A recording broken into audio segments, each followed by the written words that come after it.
Welcome to Dialog Choices Podcast. We're here after a few weeks off, and Toaster's dead.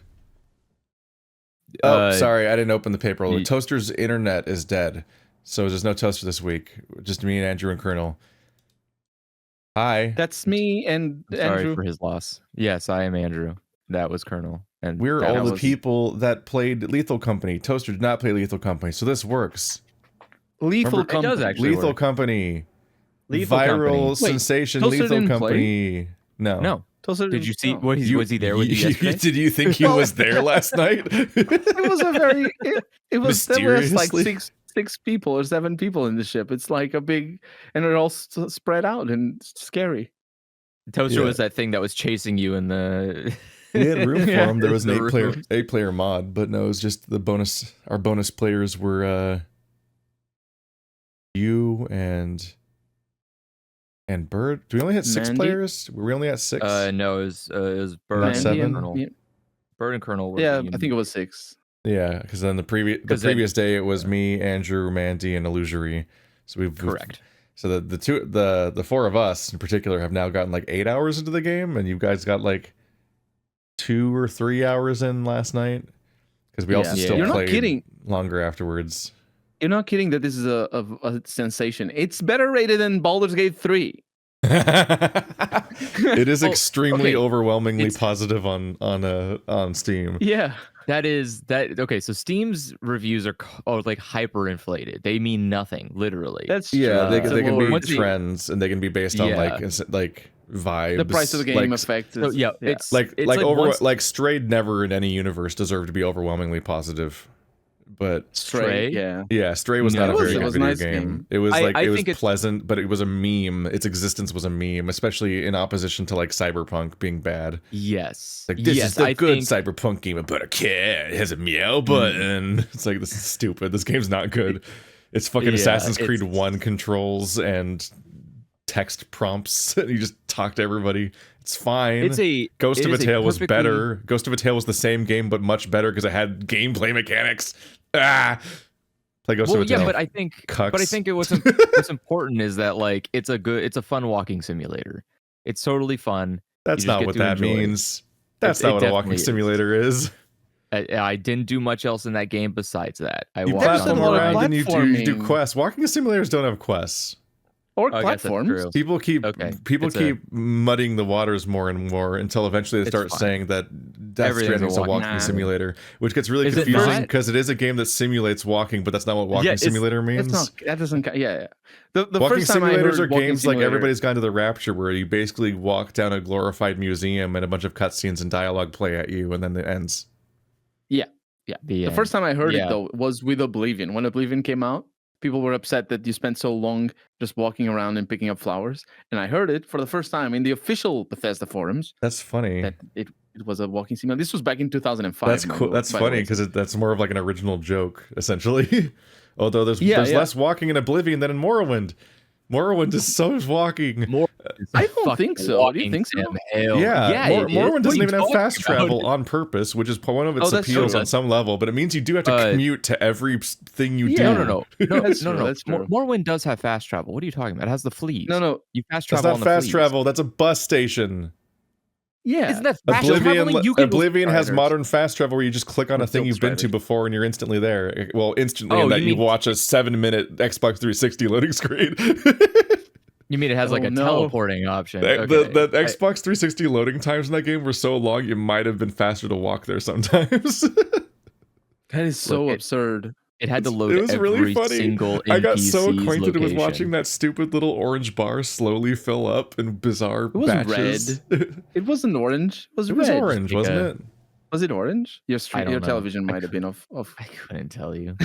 Oblivion funny 'cause, loading screens search. For me, Morrowind was always it loaded a little bit. It wasn't long load times or anything on my PC, but it loaded a little bit every time you moved a cell. And That might Oblivion be came red. in. Yeah, and Oblivion came in and like it loaded so fast on my PC at the time, and I didn't have like a top of the line PC or anything. I had like an Athlon XP 2600X, or no, it wasn't Yeah. X, it was Plus. It's really that the entire was- screen is sepia toned during it, so it feels orange. But no, it's like Oh, I it's like see. a burnt autumn red color. Yeah. But yeah, watch Oh. that little bar fill up a billion times very slowly. Just so That's slowly. the- Anyway, we started talking about Lethal Company, instead talking about 7 other right, games. yes. Which is Yeah. how Full time it to always Lethal Company. goes. So Lethal Company is very popular right now because it is Yeah. being memed heavily, and do not conflate that with it being a game of utmost quality. It is definitely just a passion project, which is fine. There's But it's nothing really wrong about that. cool. It's really cool. It's sincerely but interesting. do not go into this game thinking it's going to be some like slick, polished Marvel masterpiece. Just because there's a lot of funny reviews and it's overwhelmingly positive, it is Sure, still but an early access nobody game. claimed that. Also, No, that but doesn't that doesn't conflate with quality. I guess if you're trying to recommend this to your really boring friend, then you might have to specify what the concept of an Yes. indie game is, because they don't know. Yes, it Because is. Yes, it is I totally. retched a little bit when you're like, it's not a Marvel masterpiece. I'm like, oh god. Because yeah, like the formula for big popular thing is so gray and so boring that like I'm like, yes, give me this weird, chunky, messy game that has a bunch of cool ideas and is falling apart at the seams. Because the equivalent of Marvel video games are just Do you Which think it I was mean- buggy? no. For me, it's more. But of it's like the- it's got stuff It's going janky. on. There's Yeah. jank. There's a little It bit of didn't have not overt like- bugs, but it does have like a bunch of monsters clipping through your ship and like Oh yeah. weird terrain that acts weird. Like There's there's a a pipe you're lot clearly of supposed to run on, but it also has weird Yeah. fucked up surfaces your character freaks out on and so on. it is not a polished game. And again, yes, I agree with you, Keith. It is indie and it is charming as hell. It And excites it's me. early Um, access. It is Came early out, access, but like, a again, month ago. all I mean is like when you go and look at the Steam page and the reviews, everyone's going to mislead you. It is at its core a Yeah. very messy little indie game. It's fun as hell, but you need to go into it with that idea that it's a messy indie game, because there's parts of the game that will just absolutely waste your time. You can get upset and frustrated by like walking out of the world, going way too far in a direction that doesn't make sense, doing things at the shop that you didn't read about beforehand because you didn't realize it was so hyper specific. Like there's a lot of things that aren't streamlined in this game. But I think I mean, some of that's it's fun. that I little think bit of that's fear and what's hunger great. where it's like the fun is the mess of just the Yes. learning all of the weird things that the game has in store for you. Both the I 500 agree with that. pitfalls and like the weird surprises. Like just the reaction we all had when we on our like 10th trip to the shop, we opened a hatch. I'm like, huh? Yeah. And it wasn't even like eventful necessarily, but we're like, this is wait, there's new. I thought we knew Yeah. the thing, and there's more to know. That's like No, the yeah, average there's more. reaction to a lot of what happens. For me, the moment was I was just by myself because Bird had left me for a little bit, and I lost track of where everybody was, and I just kept hearing only you, Keith, and you were talking to everybody else. But the way the spatial audio works and how muffled it gets, it really conveys the notion of you just getting part of the conversation. So you were saying, Yeah. "Oh yeah, it's around there somewhere" or something. And it's just I was right by the Okay, so outside I door. was audibly talking to other people and not just potentially talking to my stream audience. No, yeah, we definitely could hear, yeah. But the Okay. thing is, you at a certain moment you were like, no, it's over there. Oh no, it's so fast! And he started screaming, and I couldn't hear anybody else. I thought everybody else was dead, and I'm out of here. And so I went to the ship, and I was asking, "Is anybody here?" Nobody was in the ship, and I looked at the cameras, and you guys were all together, and just monsters around you. It's just I was looking at the cameras, and like that sort of it's Lethal so Company immersive. has one of the best because- uses of spatial audio I've ever heard in a video game. Oh yeah. Like I'm it's genuinely upset by how good it is. Like it Yeah. is the most polished thing in the entire game is that spatial audio system. It's it reminds me of like the Yeah. stories I used to hear about people playing Chrome Hounds, which is this like giant advanced like big like battlefield mech game, but it only had location based audio. And so yeah, I think I remember that. you would increasingly like supposedly like you wouldn't know who was left of your team and all these other like cool environmental storytelling. That's not the term. But like you'd have like an emergent story going with your weird specific perspective of what's going on and so on. And it almost never really comes up in games. I love spatial audio as a Yeah.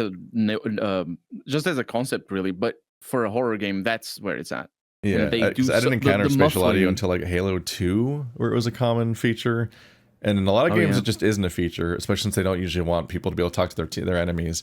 But yeah, in a lot of other games, it just doesn't work super well. But it definitely works in Phasmophobia, where you're going around this house and you're fucking around trying to interact with ghosts, and the act of speaking can be a mechanic. So there's reasons to stop talking sometimes, and so on. Mm-hmm.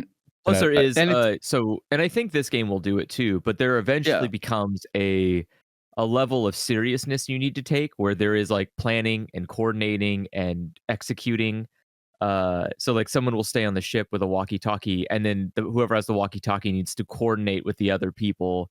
Like, okay, there's like a monster in this room 3 doors down. Like, we need to don't open that door, right? Like things like that. And it's a game that like you can be a fun, silly, goofy, run around and Among Us fuck around kind deal, or you can sit down and take this game semi seriously and probably execute pretty okay with it. Like if you go in here trying to make money, you could probably be efficient about it, because we have like a I would say we're like semi there. We have a couple of things that feel very professional about how it's definitely a game where you ramp up over time, and tasks that felt impossible suddenly are like comically easy. Like it took us hours just to succeed at the first like quota, which is a hilariously small requirement. Yeah, one thing I noticed you guys weren't doing is scanning indoors. That helps you so much finding stuff on the floor. It's not even just that; it's just having to learn 500 more things about just how to engage with the environment, or where you like. When we played the first level, we didn't even know about the facility. Yeah, we didn't know about outside. Yeah, we just ran around. Wow, we found it eventually, but like for a long time, we were just like out in this big desert, and we're like, we don't know what the game's like shaped like yet. I found it right away by myself. I was like, wait, what is this? But we didn't know that was like our objective either. Like we didn't know.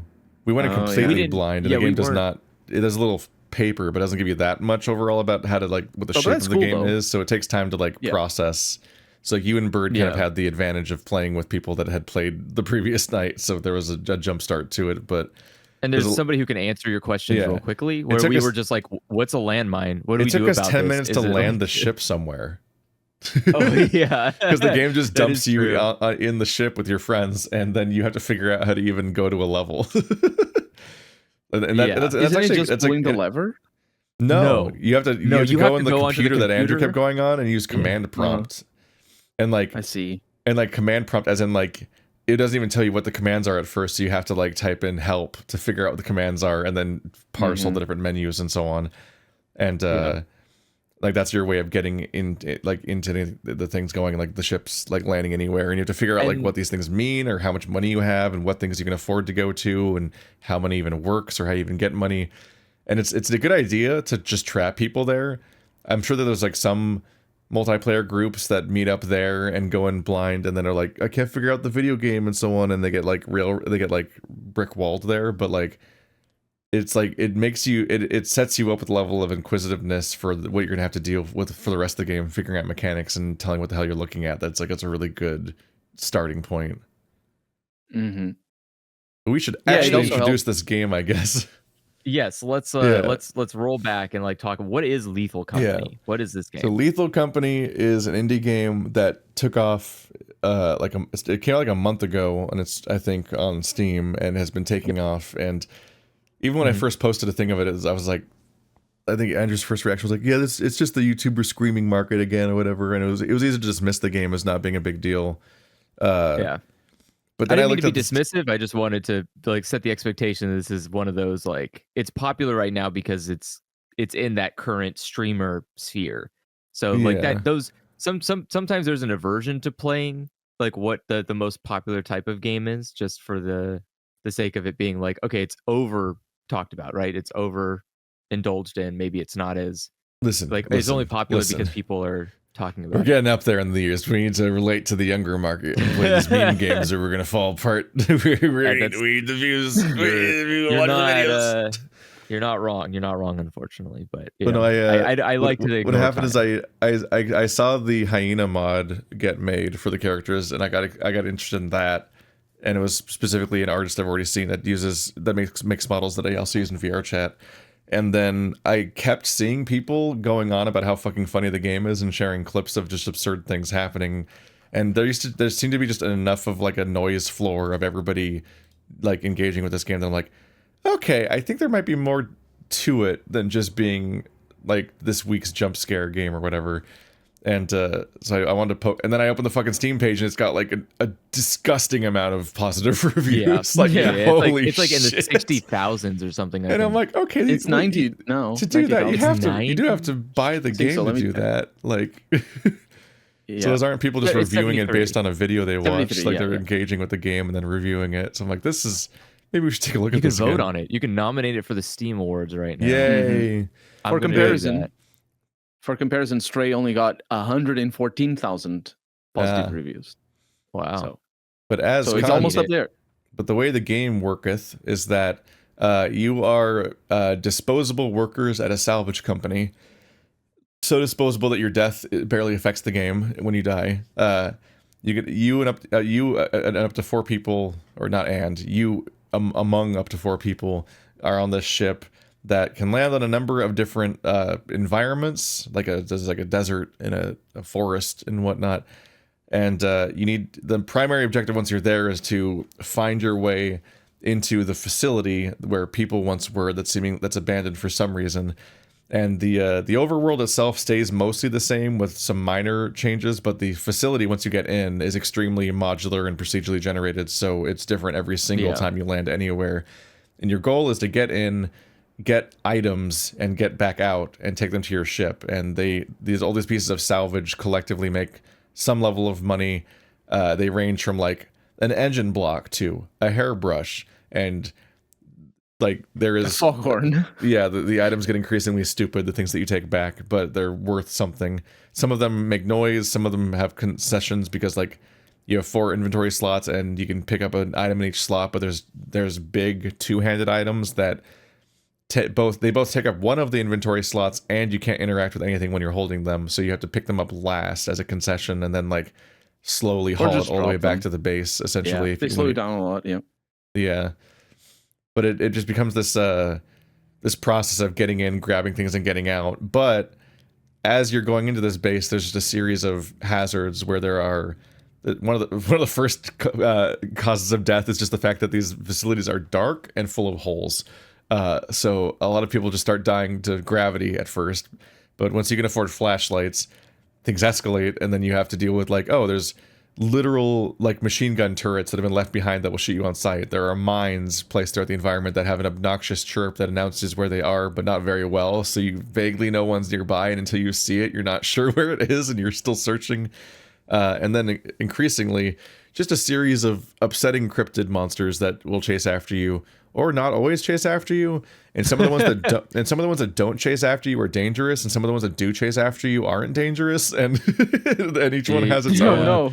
Each one has its own like weeping angel style rules, like to the point where there is a weeping angel type enemy, with the type of enemy that moves when you don't look at it and will kill you if it catches you, which is always a fun mechanic. And it's just a variety of different enemies, and a lot of the fun is not knowing what the list of enemies is and just going in and just being faced with something and not knowing what to do about it, or not knowing how to react to it, or if it's something you can fight or you run from, or even something that you can chase off, or who knows what the thing is, or actually this enemy being here is a good sign, it means something's nearby that you want, and so on. And it's very fascinating, but the game is extremely punishing. Obviously gravity kills you instantly, but also like most of these guys will just kill you very quickly. And a lot of the fun of the multiplayer is just experiencing this chaos and this kind of unfairness of being forced into an impossible situation with limited information and fucking around and finding out constantly. And it very much, one of my favorite features of the entire game is it recreates the Phasmophobia death observer audience experience or whatever, which is that when you die, you then just spectate people, and you can like skip between all the different people that are currently still alive by clicking, and you can hear them talking and figuring stuff out and so on. But you're in a shared voice chat that's omnipresent with all the other dead people, and so you get to have just the horror movie experience. Like, it's like, no, don't open that. You're all like yelling at the same time at the person you're watching, and they can't hear you, and you're all just like this shared experience of like watching in horror as the situation just gets worse. And oftentimes, because you have a third person view of them, you see all this stuff that's really important that they're not noticing. And it's just extremely entertaining. So it's been a wild time. The progression system is that it's a roguelike, so if you fail completely, you start the entire game over. But you land on 3 planets for 3 days, and you have to get a certain quota worth of value, and then you go to the item shop to sell these items, and if you successfully meet your quota, then you can then go back out for 3 more days, and you can spend the money you got on ship upgrades and items you need, like shovels and lights, because the shovel's the closest thing to a weapon in this game, at least at the lower levels. And like the flashlight economy is quite an economy, because if you're people that, like, at the first you can't afford to give everyone flashlights, and then some of the people that have flashlights will die and take the flashlight with them down a hole probably. So your flashlight economy is, you're increasingly like 4 people sharing 1 flashlight, and it gets so struggly and very funny.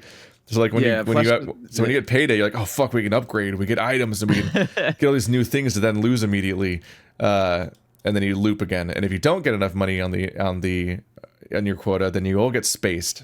The company kills you off and replaces you, and you start the game over from scratch. And it looks like the game, we were poking at it a bit. It looks like the game's going to be escalating in difficulty as we get later into into each week. Like the planet conditions get more and more fucked up, and as you make more money, you can potentially afford to visit one of the very expensive planets and find out what they're like. That'll be interesting to see.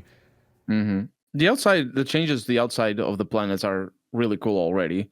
Because you do need to navigate them when you're fleeing from monsters after 5 p.m. One of the really fun things is when you start to develop almost a fluid pathing through the world, and even like the procedurally generated areas. Like you start developing a pretty I got lost so hard. Generated areas. My God. These are like the kind of games I excel at. I am really good at finding my way out of complex mazes that you can't map out. I'm good at that, but I'm really bad at risk reward calls. So I am really like, I will go really deep, even though I'm like, I can get out of here. But then when it's time to get out, it's like, I don't think I'll be able to make it out of here. Like, it's very fun to do that kind of stuff. But it's also interesting to watch as that develops. Like you map out an area and you go, okay, here's like how to get to all 3 of the like entrances to a building or something. And I'm gonna go hit this one first, then this one, then this one, and like, you know how much time it takes. You go like, okay, it's like 5 o'clock. I better watch out for, it's about time to leave. So you just run outside and you're like, I can quickly go to this area, grab some stuff and go before X. Like I like that. I like how your brain develops. It's got like an interesting use of like true randomness that's like hostile in an entertaining way. Because like the world, each overworld environment is the same each time. I think some rocks and trees move around, but like the layout mostly stays the same. And so at first you're like, okay, well, you scan and it says where the main entrance is. Then you just go to the main entrance and you go there. So the overworld doesn't matter. It's just like a time buffer. It's just a thing that gets in the way, and you have to carry stuff back over that distance to use up time and stamina. And that like eats into your budget, so that makes you have to think about like when to take trips to take stuff back to your ship, because that's your main goal. But then it hits 5 p.m. when the sun goes down, and suddenly each of these environments starts filling with monsters, like and suddenly that environment matters a whole lot more. But then over the course of the game, one of the really clever things that it does do is that these facilities you're in have fire escapes. So you open this emergency fire door, and you just come out somewhere else in the overworld, and you're like, oh shit, there's another exit to each of these places, which means that if you memorize where that was and learn where that location is in relation to your ship, now you have a new entrance to these facilities. And like each map seems to have one fire escape in the overworld that's relatively easy to find, where you might find it on foot before you even find the entrance, or you might find it between trips. But increasingly we're starting to notice, oh wait, there's like like 3 of these on a lot of these maps. Like there's actually like fire escapes all over the place. And so they're much harder to find, to the point where even though when you've been there multiple times in some of these cases, it's really hard to parse exactly how to get there through the forest. But if you memorize those, you now have like 4 alternate entrances to this facility, which is really helpful because the randomization is so hostile that you might just find a series of dead ends, no items, and locked doors, and be like, the fuck do I do? Yeah. So there's 2 things about the fire escapes. One, they don't show up on your scan. So if you scan the area, they're not going to show up there. You only see the main entrance. So they do. It is a reward for exploration, both internally, because you can find a fire escape both in through the main entrance and in the world just normally, or you can find it outside, and then obviously go into the facility internally. But it's what's really nice about them is they are static. So the entrances to the fire exits are static, but what's behind them is obviously randomly generated, which means you can, like, if your group is consistent enough, right, you can send 2 people into 2 different doors, and that's a lot more ground to cover. That's a lot more money to make, and most importantly, it's really funny when you can hear each other from a distance and you try to like Marco Polo your way through, like where are you, and you're just like kind of running through the walls. It's really interesting how the pacing of the game. If you're getting close to your teammates and far away from them on a regular basis, it's a mishmash of you being by yourself and being like, oh, what's around the corner? What's gonna happen? Is there a hole in the floor? And then you have your colleagues around and just, we're just having a good time here in these tunnels. There's nothing that can get us. It's all fine. But until you hear someone like yell in the distance, and you go like, "Uh-oh, should I run?" Yeah. This is the game about unexplained yells. Like you just you just hear a loud noise and you don't know what you should think about that. Like, should I be going? And should I be going like towards or away from that? Or what's happening with these people? When we played last time, we had a really good encounter. It was me, Keith, and Illusory, and we were stuck at a door with 2 monsters, one of which required supervision at all times. And there was an immediate like, what can we salvage this situation? Can we like, it was just getting worse and worse because like one, we had the thing you have to watch to make it not chase you, but then we had the little guy, just a little goober, where when you hit him he starts flying around and attacking everyone. And so Illusory is trying to swat this bug that's going all around the room chaotically, and I'm trying to like AD strafe to not get hit by the bug while also keeping my eye on the enemy the entire time that you have to watch. And this entire time, louder and louder, you just hear increasingly loud thumps of a third thing approaching, and it's the big bad thing that we're very much afraid to deal with. I wonder if it's possible to deal with it. Maybe. I mean, yeah, you could have 32 people slam that fucking thing with a shovel. I'm sure it will die. Yeah, we're intentionally not reading up on these things so we can experience the mystery. Yeah, but it's quite a nightmare. Like even knowing like how some of the creatures work, we know how like one of the monsters work. It's still not like understood. It's still not a guarantee. Yeah, like we've definitely seen like, okay, you're supposed to like not stare at it, but kind of like aggressively stare it down, and no, it just will still run at you. Like it doesn't like it's the flower man having a very vague description that sounds self-contradictory. It does. It's fun to go around and look at all the monsters. It's fun to figure out what they do, and it's also more fun to see them just show up around the corner when you go, oh, and you definitely need the item that it's in the room of. I like the idea of I like the idea of everyone kind of making their way through the tunnels alone, but with the knowledge. Like the more comfortable you become with the game, the monsters, the environments, what to look for, it almost becomes funnier to be alone risking it, because you have like so much confidence in both your ability, your knowledge of the game, but there's the worst factor is still just but what if it's behind this door? Like, I know what to do, but if I open this door, there's a fucking monster that like requires me to watch it 24/7. What am I gonna do? You know, like, it's a game that demands efficiency because you're trying to extract as many resources as possible under a time limit, and there's consequences for not making that time limit and so on. Yeah. And still every single door is a risk. So you're going faster and faster and getting more like by the end, by hour 6 or 7, I was just walking through the darkness. Like just powering, like every time I got to that one like network of tunnels that always pops up, Yeah. I just kept powering through the darkness over and over again. Like if I don't hear a mine chirp, I'm going. And I would just go. And you just, above all else, you just hope you don't walk directly into a turret and just get surprised that way. Because a lot of monsters you can react to more than the turret if it just blindsides you. And yeah, I would just power through, just like in pitch darkness, just running around, scanning, trying to find like any random piece of scrap to take home. And I would just efficiently network those tunnels and map them in my brain and just move on. I'm like, there's no time to be afraid of monsters. We just have to be like incredibly suicidal through these dark tunnels. Everyone else is crouching or they have flashlights. They're being super cautious. I'm just like, like I'm Pac-Manning through these areas and I have them down. No, this place is clear. Let's head back. One thing we haven't engaged with yet is late night exploration or at least survival. I can imagine a situation you're talking about the outside world, right? Like outside. Yeah. But like, imagine we have somebody stranded or maybe a couple stranded in a room or something, and it's 5 p.m. What are you gonna do? Are you gonna wait and try give them a little bit of time, or do you just say no to that?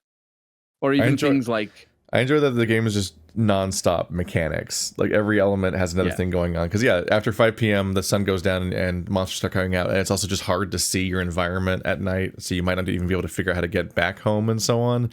But like, just to add to the things, like at your ship, you can see like if you follow yourself with the little tracker screen, you can see your surroundings and you can see like red blips heading towards you sometimes, or you can hear the thumps of like big monsters heading towards your ship. And there's no clear etiquette of what to do in that situation, because you're like, fuck, big bad things happening. Okay, well, we gotta close the door, right? And then you close the door, and then the fucking like Five Nights at Freddy's percentage starts counting down. You're like, oh no, the door doesn't stay closed, because it's the same thing. It's the same thing in FNAF. So you can't just leave the door closed indefinitely. It's like you can leave the door closed for like maybe 30 seconds, but then it'll open automatically, and then you have this question of like, will the monster be gone? Will it leave before this door closes? Do we only just stop talking? Because like, is the monster attracted by our in-game communications? Do we all have to sit here silently? Is that a mechanic? And even there, it's just like, if this thing doesn't leave before the door opens, then like, what about the person who's still outside? Will they make it back in time? And even if they do, can we let them in, or do we just abandon them and launch the ship and just cut this short and they die functionally, and whatever they have doesn't make it to the ship? And whatever brave excursion they were on was wasted because we fucking left them. And then there's even more layers to that, which happened to Bird. I don't know if you were there, Keith, but I think Andrew was. We were looking at a chasm, and Bird, and there was a stop sign on the other side, and Bird was like, I can jump over to that platform. I can get there. I was like, I'm not doing that. And he jumped in and did it. It seemed easy. And I said, okay, good luck. And I'm going to explore over here, he says. And then we just sort of stop hearing him, and we see like movement, and we see his body fall from the ceiling, and he's dead. And we like see it in the distance. And like this was at the beginning of the day. At the end of the day, we just the ship, and Mandy's like, "Oh yeah, I can see Bird moving around. He's alive." And I'm like, "Wait a minute, what do you mean he's alive? I saw his body." And I started doubting myself, because what ended up happening is the monsters were carrying him around. Basically, the game is so intensely creative, and one of my favorite parts is the fact that there's very limited information about who's alive. And so like, if you see someone walking around and talking with their real voice, and you're like, okay, well, that's that person. Good. Well, so there's two things there's two prefaces here. One, from the ship, you can see people. So on the ship, you can see like a radar of people, where they are and if they're moving or not. You can see if they're carrying an item, if they're moving, and where they are in relative to like other people. And then there's also just walking around, but there's no like in-game radar. There's no way while you're playing the game to see where other people are besides visually with your eyes. There's no roster. At least not that we know. You can't hit tab to open a roster. The game doesn't give you death notifications, and the only way to communicate, the way you communicate is by talking in the game. So if you die, you can't talk. You can only talk to the dead people, and you just go into spectator mode and get to pull out your popcorn at that point. So continue, Keith. Yeah, I just wanted to make the preference there. Well, yeah. So it leads to this situation where you're in these facilities and you like you can hear people at surprising distances sometimes, but sometimes you just stop hearing people and you don't know if it's because they're being quiet on purpose because they think that they need to be quiet to be safe from something, or like wondering if that's a mechanic, or like if they're something else is, or they wandered out of range, because these facilities are like deceptively huge. It's like it's actually extremely hard to understand how much facility there is. I don't think we've ever felt like we reached the end of one in its entirety yet.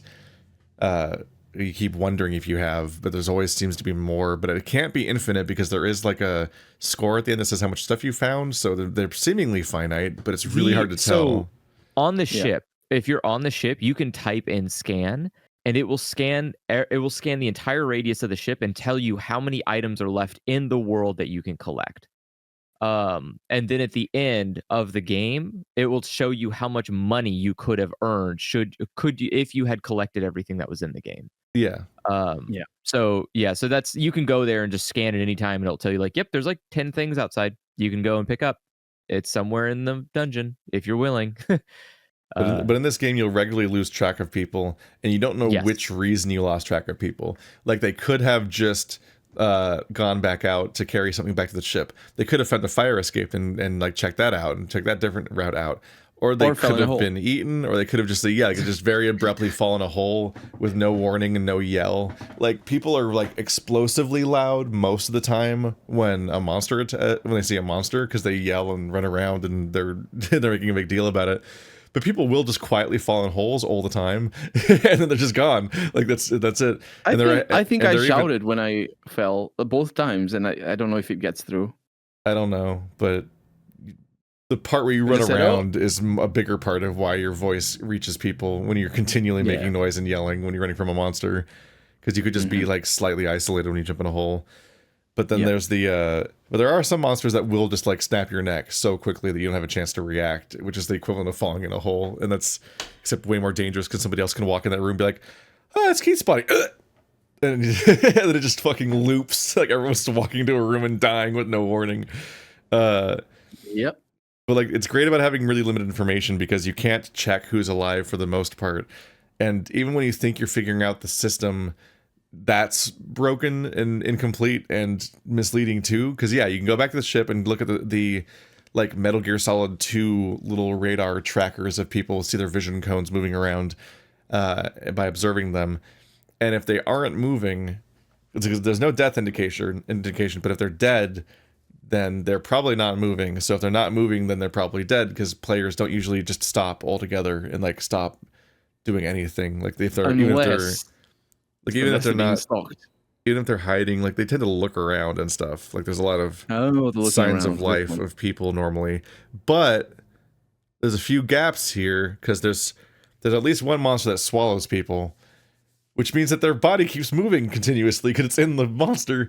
And there's also like seemingly enemies that will like take the body and away and so on, and so you'll see the body continually moving and you're like, oh look, bird's alive. I'm like, bird died an hour ago. Bird's just untold things are happening to bird's remains today. And so it gets increasingly hard to tell who's alive. It's just very amusing. I love how almost everything about this game is like incomplete information, and you trying to parse these weird fucked up things and just trying to use the handful of constants you have to cope with the constants, the things that aren't constant, and like using them as like anchor points and so on, like how the emergency doors are always in the same places in the overworld but not in the facility and so on.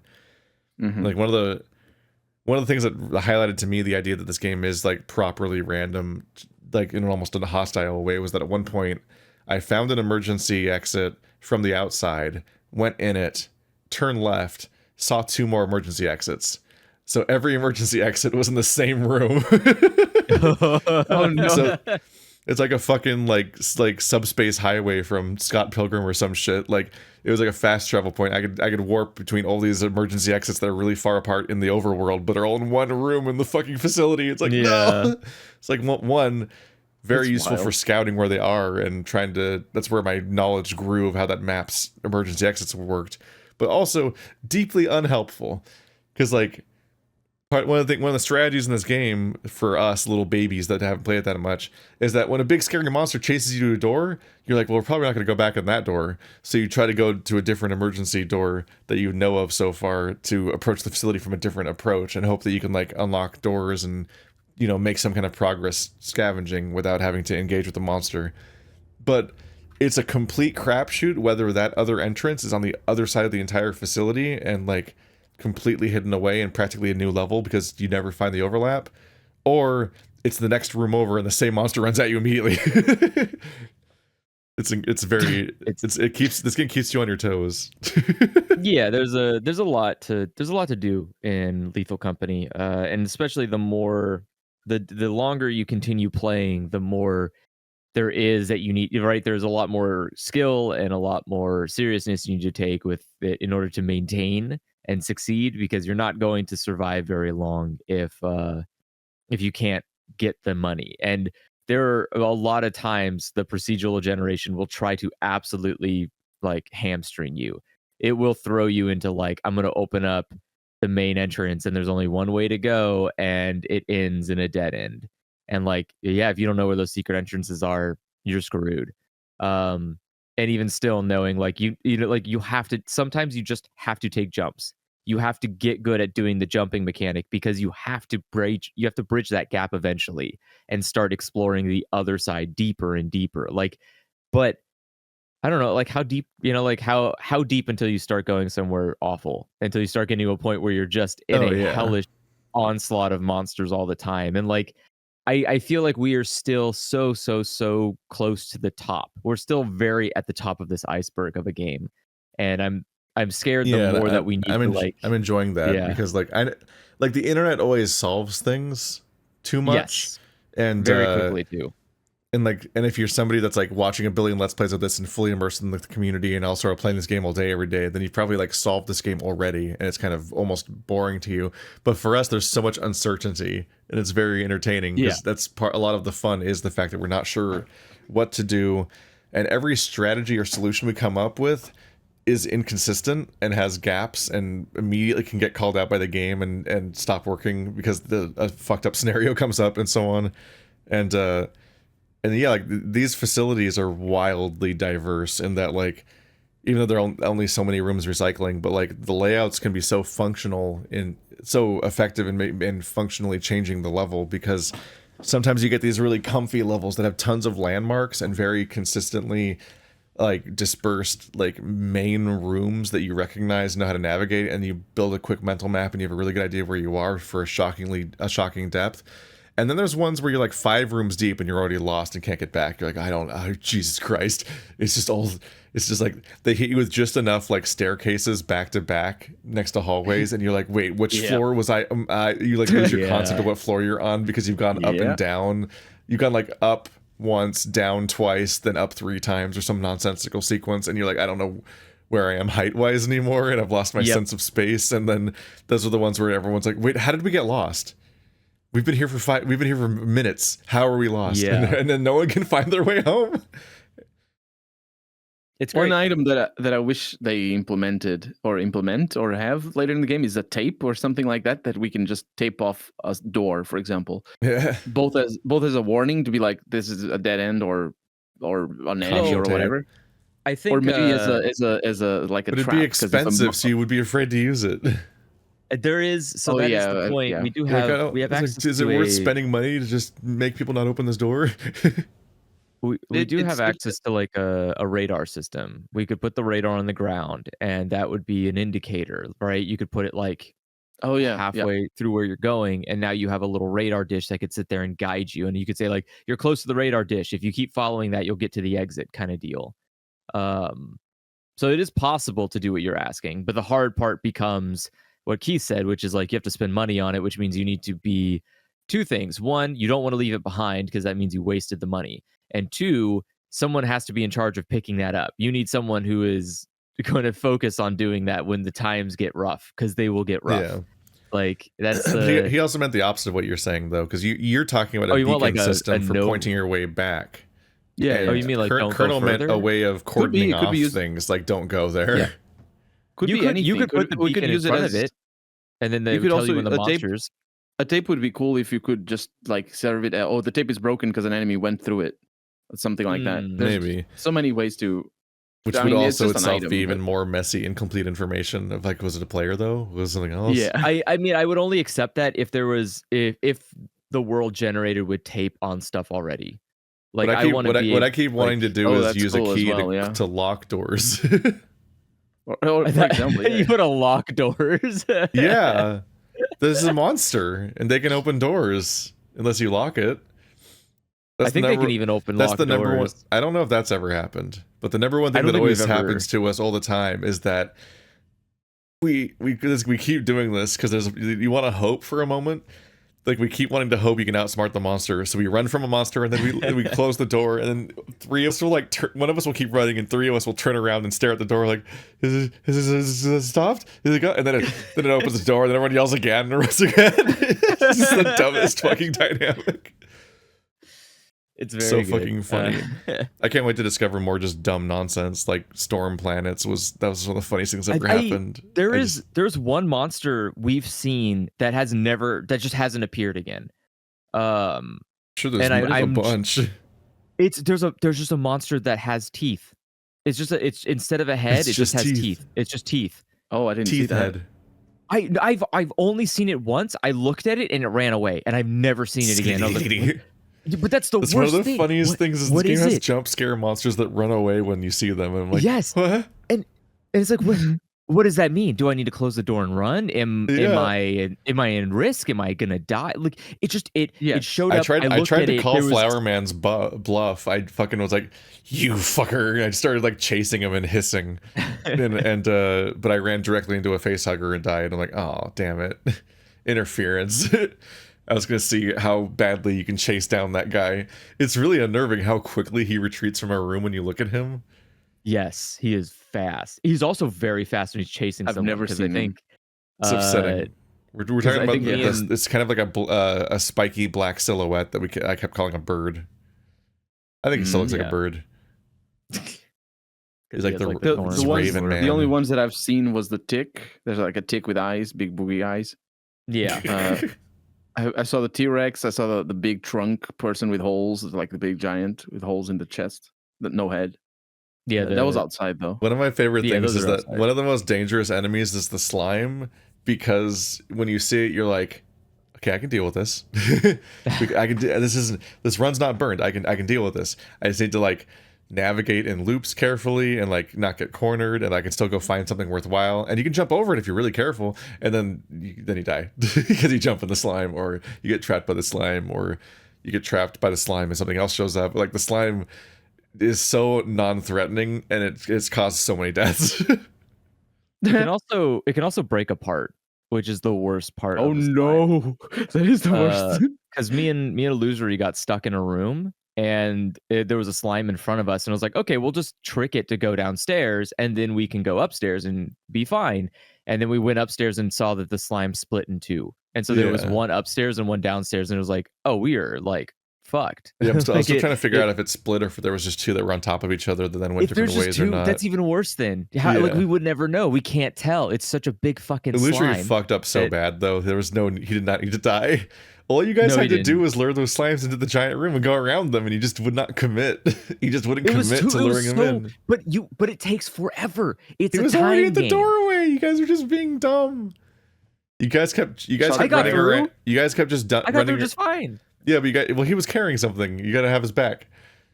Well, like you I guys, was carrying too. What do but you like mean? you guys were both. It was dumb. You just should have died. It was a stupid death. You're stupid. I agree. I'm not denying that fired. we shouldn't have died. But I was It's like, just, it's such I a was slow fine. moving enemy, and it was already at the door. You just have to wait a few more, like 10 more seconds, No, and would have too been much in the time. room, and then you could have gone around it. And instead, you're like, I was just watching you guys just set up rakes and step on them. Like, you put the rake there. Why did you do that?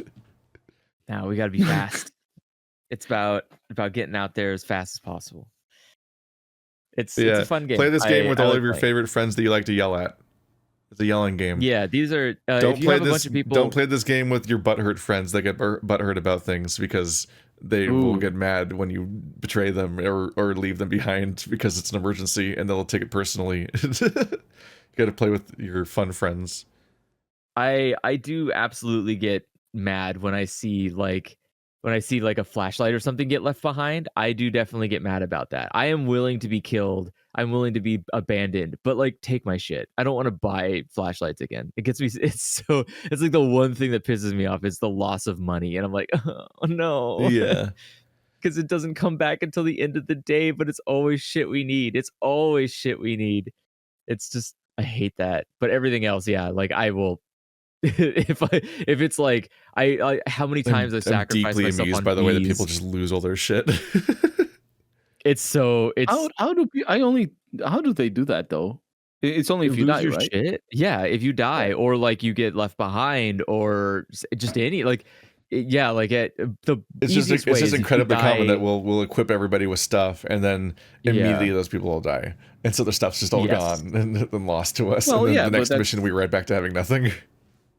but that's normal though. What can you do if you die, Well, right? that's I mean, realistically, right? Again, you can as serious as you want it to be. What needs to happen is there needs to be there needs to be like team roles. You need to have a flashlight user, a weapon user, the guy who's carrying everything, and then like I guess you could say the like relayer, somebody who has the walkie-talkie and is like talking, and then you need someone Mhm. at the base who's like coordinating all that, saying like, That was okay, always funny to me, is that every time we were playing this game, there's always somebody in chat like, is somebody running comms? And I'm like, comms. comms, yeah. Imagine us I being deep enough, because like they're probably used to watching people that are like, they're Rainbow playing Six Siege they're players. playing deeper into the game, and they've got like they've essentially like got the perpetual loop going on where they always make their quota, so they have like equipment and stuff and like an infrastructure, but like the game starts you with nothing, and so Yeah. you can't run comms from the base because there isn't by default like a walkie-talkie. You have to buy a walkie-talkie. And can you afford a walkie-talkie? You need two walkie-talkies, and if the other walkie-talkie guy dies, and now your other walkie-talkie's trash. It doesn't do anything until you Yeah. buy another one. And again, like I said, someone has to be dedicated to the role of a walkie-talkie because otherwise, one, Yeah. it's on a battery, so you don't want to waste it. Two, you can't talk on it while also being attacked or like trying to navigate. So if you're trying to like have your flashlight out and see where you're going, or vice versa, like because again, these are all battery operated items. You don't want to just keep them on all times and waste them. So you have to like it's hard to or Yeah. it's hard to like juggle doing a lot of roles in this game. So it has to be a clear, concise party, but that's not as But fun there's also as it is clear to say like, incentive to use the walkie-talkie because the game just straight up has doors that you unlock by typing the right code in, and so yes, you just need the walkie-talkie guy can just talk to the person at base and they can open in an instant. But if you don't have that set up, then you have to either run all the way back and to the place with the memorized codes, then run all the way and in, so which runs the risk of you just either dying on the way or the day running out in that process because it Or takes there a being a chunk of your monster day. on the other there being a and monster on the other so side of the yeah, door, and Yeah. you'd and so never what know I because he just finds you. and so what I another important thing here too is that's a good point. As Colonel said, there might be a monster on the other side, but you can also avoid one. If you go into a room and have someone lock it from the computer, then you can now avoid a monster. You can hide in a room for a bit while a monster leaves, essentially. Yeah, It's like because they can see the radar. yeah, you can see on the radar. And so it becomes a lot more like you can get again, you can get really in depth with it and it is important to do like stuff like comms and things like that. But you like he said, you have to reach that level where you can comfortably even start thinking about it. In the beginning, it is so hard to even contemplate the idea of a coordinated strategical attack on this facility to gain as much loot as possible. Like it is so hard to eat. Like you open the door and the first thought in your mind is like, what? Um, find stuff. Like you open the door and just start rummaging through stuff. You're not thinking about monsters, mapping, locations. Like you just food find stuff. You have to make a quota. You got to be there by the end of the day. Like it's it's a gradual thing. But I'm excited to Yeah, like that's really get cool. to the I'm excited to get to that point when we're like midway there, where we're tactical but not like try hard. We're just able to execute really ridiculous. Once it's on, once it's done, you take a huge sigh of relief and high five each other type missions where you're like, we did it. We somehow managed to get money this time. I don't know how the hell that worked. Like those are the fun ones. I like those. I like when we all walk outside of the room after that and go like look at each other like, well, there's a monster in there. Like let's just not do that. Let's go home. Good job, team. Like, it's fun. But I am imagining the situation of walkie-talkie person. Hey, J6 needs to open. Walkie-talkie person dies because there's a monster on the other side. Somebody comes in. There's a body. Hey, somebody who is looking at in the ship. Somebody who's looking at the bodies and radar sees the monster. Locks the J6 door with the person inside, and the person is like, "I don't know what's happening. Why did the door lock?" But obviously, there's a monster outside. They may hear it. So, and That's true. Game's just built for chaos, just nonstop chaos. It is. And we don't. It has a stamina meter that refills so slowly, and so like it's awful. It's torture every time you try. Like it's torture every time you're trying to carry something back to your base. But the specific implementation that it has is that it's actually relatively it's a decently long stamina bar for running when it's completely full. And so you get one really big burst of running the fuck away when a monster shows up inside of a facility, to the point where you honestly do have a nearly 100% escape chance if it doesn't instantly kill you before you can react. But then immediately after that burst of speed is over, now you're so useless at getting around until it completely refills. It just takes so long to fill up again. So you're like, oh god, you essentially need to have a constant like Hansel and Gretel trail back to the exit of the entire facility in your brain at all times. That's your stack, your mental stack you've got to be maintaining, that's always got to be there in your brain, because you need to instantly react and book it all the way to the entrance and be on the right path, or you'll waste your stamina going the wrong way, and then you're just like, well, the thing's still chasing me and now I'm lost. which is the unique doom you fall into. There's a lot of great dynamics. I love that the scrappiness of like being stuck with almost no resources and being like, okay, well, I've got the flashlight, you've got the shovel. Like we only have one of each, so we're gonna just do our best here. And it's like, it's uniquely infuriating to try to navigate a facility when the other person has the only flashlight, and you're just like, oh my god, I can't see anything. There's also like the other thing too is there's a lot of stuff in the store that can change the way that we play the game if we want to. There's definitely like we can get stuff like lock pickers, and I imagine that makes it so the keys aren't as important anymore. So we can just literally open up locked doors without needing to waste an inventory space on keys. But I don't know, like there's because it's a money angle, because I have to spend money on getting an item and I don't know what the hell that item does. There's always this like, I don't know, let's keep doing it until it doesn't work anymore. like it's we haven't engaged super deep into the economy of items, and since I'm not personally doing the computer, I don't necessarily know how much the budget is or how reasonable it was to use these items. But the keys are an interesting resource, because this game has Zelda logic where one key opens one door, and it's any door. And it's like, what's fascinating about that is that not only does it takes up an inventory slot, so holding a key is a resource that you need to manage, because you only have 4 inventory slots, one of which is probably taken up by either your flashlight or your shovel or whatever thing you're clinging to for life. And your goal is to fill that inventory with items to take back, so everything you're holding that's not a space for that is bad. But interestingly, not only can you run around with keys and use them anywhere in the level, you can take them with you home and use them in the next level, and you can just enter the next level with keys. It's like, that's a really interesting dynamic to establish in the game.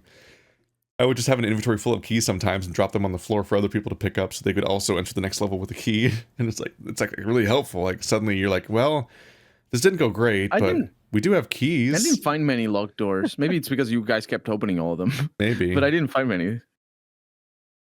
There's a lot of randomness, both mixed in with how everyone else is interfacing. It's like both the level being truly random and everyone else interacting with it differently, that ahead of you potentially, that like you can get just wild experiences moment to moment from room to room. Mm-hmm. But also, like, the game can go from like really sparse with a particular mechanic to really dense with it really quickly, and suddenly everything's locked, and you're like, calm down, Jesus Christ. And I don't even know if there is a correlation between how many keys spawn and how many locked doors there are. Sometimes you unlock a door and you're like, well, I feel stupid, because it just loops around to a place you were already in, and you could have just walked around the locked door, because the locked doors are not guaranteed to actually open to anything new. It happened to you, but while I was alive, I was trying to tell you that locked door doesn't matter, because you can just go around. I was trying to tell you, but I couldn't. I don't think you could hear me or something. Maybe it's chaos. Yeah. One of the primary things I've learned about every game where a bunch of people all talk at the same time is that the human brain can only handle so much talking and so many people at once, just in general. So you almost need Your to human brain, Keith. No, Your human brain this is only... everyone. I'm I not know. talking about myself not noticing things specifically. I'm talking I about know, I'm everybody kidding. in general. Like, you will literally hear someone yell something 10 times in a row, and then the person right next to them will immediately do the opposite of that information and be like, "What do you mean? No one's saying anything." Because like you just the brain is constantly doing an equivalent of that fucking basketball gorilla, but with What? audio. Yeah, you know about the basketball gorilla? There's just a bunch of people. There's a bunch of people. There's just a bunch of people passing a basketball around in this video, and they tell you at the beginning, count how many times they passed the basketball, and so your mission is to count how many times they passed the basketball, and then at the end it's like, did you notice the gorilla? And then you watch the video again, and there's just a fucking gorilla fursuit just walking through the middle of the scene, through the crowd of people, and you probably didn't notice it the first time because you were counting how many times they passed the basketball, and that makes you focus on a specific source of information. And as far as I can tell, this trick working is like nearly universal. Like, it definitely gets people. Like, I've ruined it, obviously, but it totally does get people. And like, this was like basically a viral, like, I think even pre-YouTube, like 2004 internet video, was everyone freaking out about this video because, oh my god, I didn't notice the gorilla.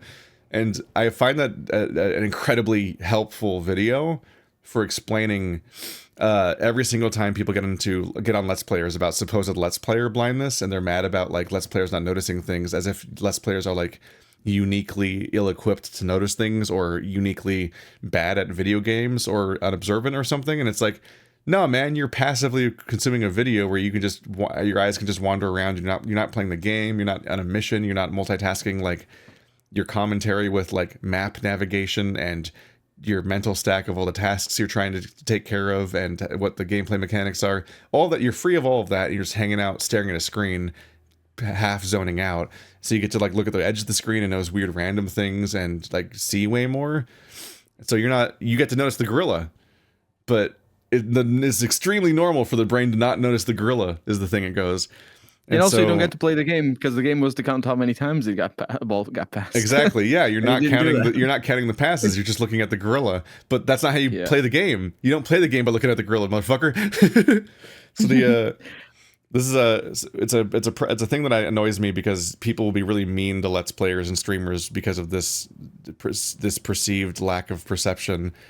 But what they're doing is they're missing a chance to actually just embrace a cool bit of human psychology and how people work and how perception works, and see it in real time.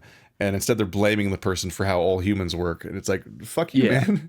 This is how everyone works. Yeah. This is how you work. You just can't tell because no one tells you. Because you're not. Yeah, it's impossible to notice what you're not perceiving, basically. Yeah. Like, and also, and it's more than that. Like, you can spend an hour looking for something you know exists, and then when you find it, you get the endorphin of, oh, I found it, and let's get going. You immediately forget that you spent an hour embarrassing yourself in front of yourself. It's like how your childhood memories of playing video games don't account for how bad you were at video games and how lost and you couldn't do anything, and like I played Zelda when I was 3, you loser. I'm like, yeah, you were bad at it when you were 3. I promise. You didn't. Yeah, exactly. You were definitely bad at it. You were a 3-year-old. You stupid. You just don't remember that part. You just remember Zelda. I'm so cool. This game made me feel cool and badass, and I saved the girl, and then he made a kiss. Does it happen actually in Zelda? No. I don't think Link ever gets kissed by Zelda. No, he does not.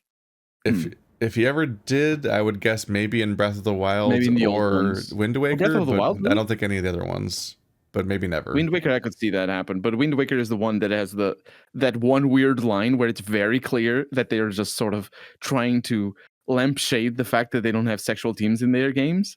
And so there's the I don't remember his name, but there's like the villain at the beginning of the game that goes, "Oh, I'm gonna win this puzzle, and I'm gonna have my special time with Zelda at the top of the mountain," or whatever. And Zelda's like, "Your special what?" She doesn't say, your special time with who? She says, your special what? So the line is her being upset that he's going to have romantic interactions with anybody. I don't remember that Like, line. no, we Damn. can't have romantic interactions. That's not good. And I'm like, yes, that's based. Ruh-roh. I don't remember that. No, Yeah, I nitpick on things. He probably wouldn't. It's just like in the middle of a dialogue. I was watching. I didn't play the game. I was just watching Keith's Let's Play, and so that's why I noticed that. Yeah. But I do get vindicated whenever, like, I get a lot of I'm fortunate enough to get a lot of a lot. I got a few very active viewers of my streams, and so they help me out and they point out things that I didn't notice, and things like that. Not in a sort of what's the word, backseat gaming kind of way, but just just interactions. And I get vindicated a lot whenever I notice something and they're like, "Oh, I never saw that," and I'm like, "Yes, look at me!" And I mean, I am playing Baldur's Gate 3 right now, so it is the game where I never saw that. It happens like every other. Yeah, one of the little victories you have as a Let's Player is whenever you trigger someone to leave the comment, like, you can do that? Yeah. Yeah. And that's very easy to do on games that I'm very, very familiar with, but on blind Let's Plays, you can't do that. It's so difficult. It's so difficult. There's moments but in of Baldur's it. Gate, yeah. I mean, if the game is made to be like that, Baldur's Gate definitely is that kind of game. Or just like surprise reveals. Like I'll get it happen in puzzle games. I'll have in some other things, and there's also like even just moments of just like everyone playing the game the way you're supposed to or whatever, or they think they have a rote path through a Zelda game and they don't think anymore. And then I go in and I just kill that boss in 2 hits. You just use the bomb. I'm like what? Yeah,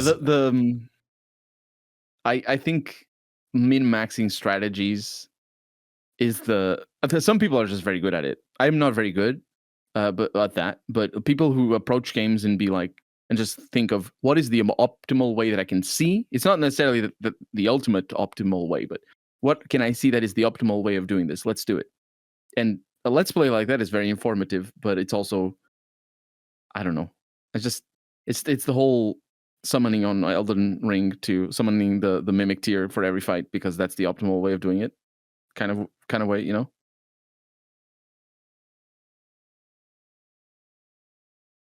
But podcast is actually dead. We died. No, I'm ruminating about the summoning the mimic tier. Baldur's Gate 3 right now, it's putting me in a place where I'm realizing just how many tools the game gives you.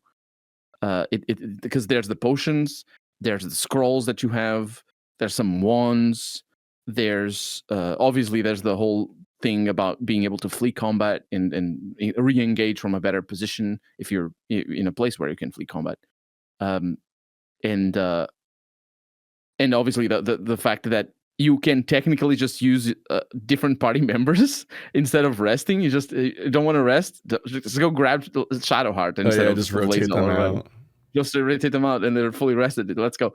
But the potions themselves and the throwables are so powerful. It's just incredibly powerful the way like I haven't dipped my weapon a single time, and it's like it adds 1d10 or something at this point in the game to damage. It's just absurdly powerful, especially because later on you get to have more attacks.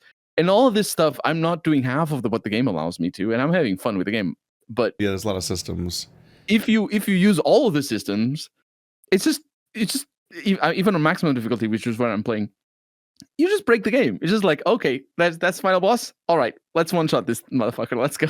Dip weapon, throwable, speed potion, health pulse. I have 35 armor class. Let's go. And yeah, it's not. I like that the game allows you to do that, because the alternative to just letting players find their own play style, because that's what the game is doing, is letting players find their own play style. Some people want potions, some people want dippables and throwables, whatever. The alternative to that is jacking up the difficulty so high that you're forced to do that sort of stuff. Toaster seems to have just genuinely min-maxed his character because he just deletes enemies now.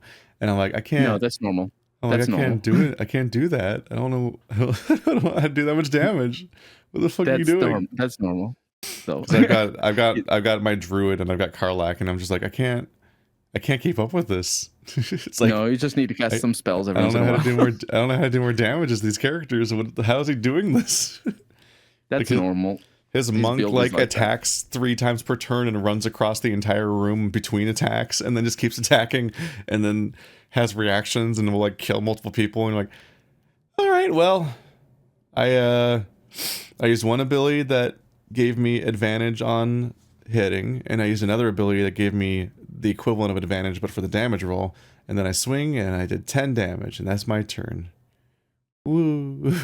Maybe should I don't know. I don't want to intrude on your let's play, but look at your spells and think of different ways of approaching your. You can also respec if you want to spend time. I've already tried to. That's what I'm trying to do to an extent. But what I'm talking about just now is I'm talking about Karlach. Like I'm trying how do I do damage as Karlach? I'm like you can. Well, I did. I can pop 2 cooldowns that both. One gives me an increased hit chance, and one gives me increased damage roll, in that it takes the best roll. And then I swing my big weapon that's the best one she currently has, and woo, I did 10 damage. And fucking Unarmed Toaster is like, I'm doing 75 damage per turn, I'm running across the entire screen, and I've just got super speed. I'm like, what the fuck is happening? His build is not even as broken as the Ranger build that I have. So, and then as a Druid, my character is completely like trapped with spells that you can't make stronger. Like the spells just do the thing the spell does. It's prescriptive. Yeah. So I just feel left behind because I'm like, these things do not keep up with what's happening with other characters. They're just deleting things, and this spell does this, and that's all it ever does forever. For Karlach, there's 2 important things. Because she's a barbarian, it's really important to make sure that you choose the right rage type for her, like the rage animal or the beast mark, whatever it's called. I don't play her with the right one. Yeah, I basically like the way that I get like fuck you kind of damage with Karlach is I make it so that she what is it? I make it so that she has the unstable rage, so that way she generates a random wild magic every time she goes into rage. And then, that one is good.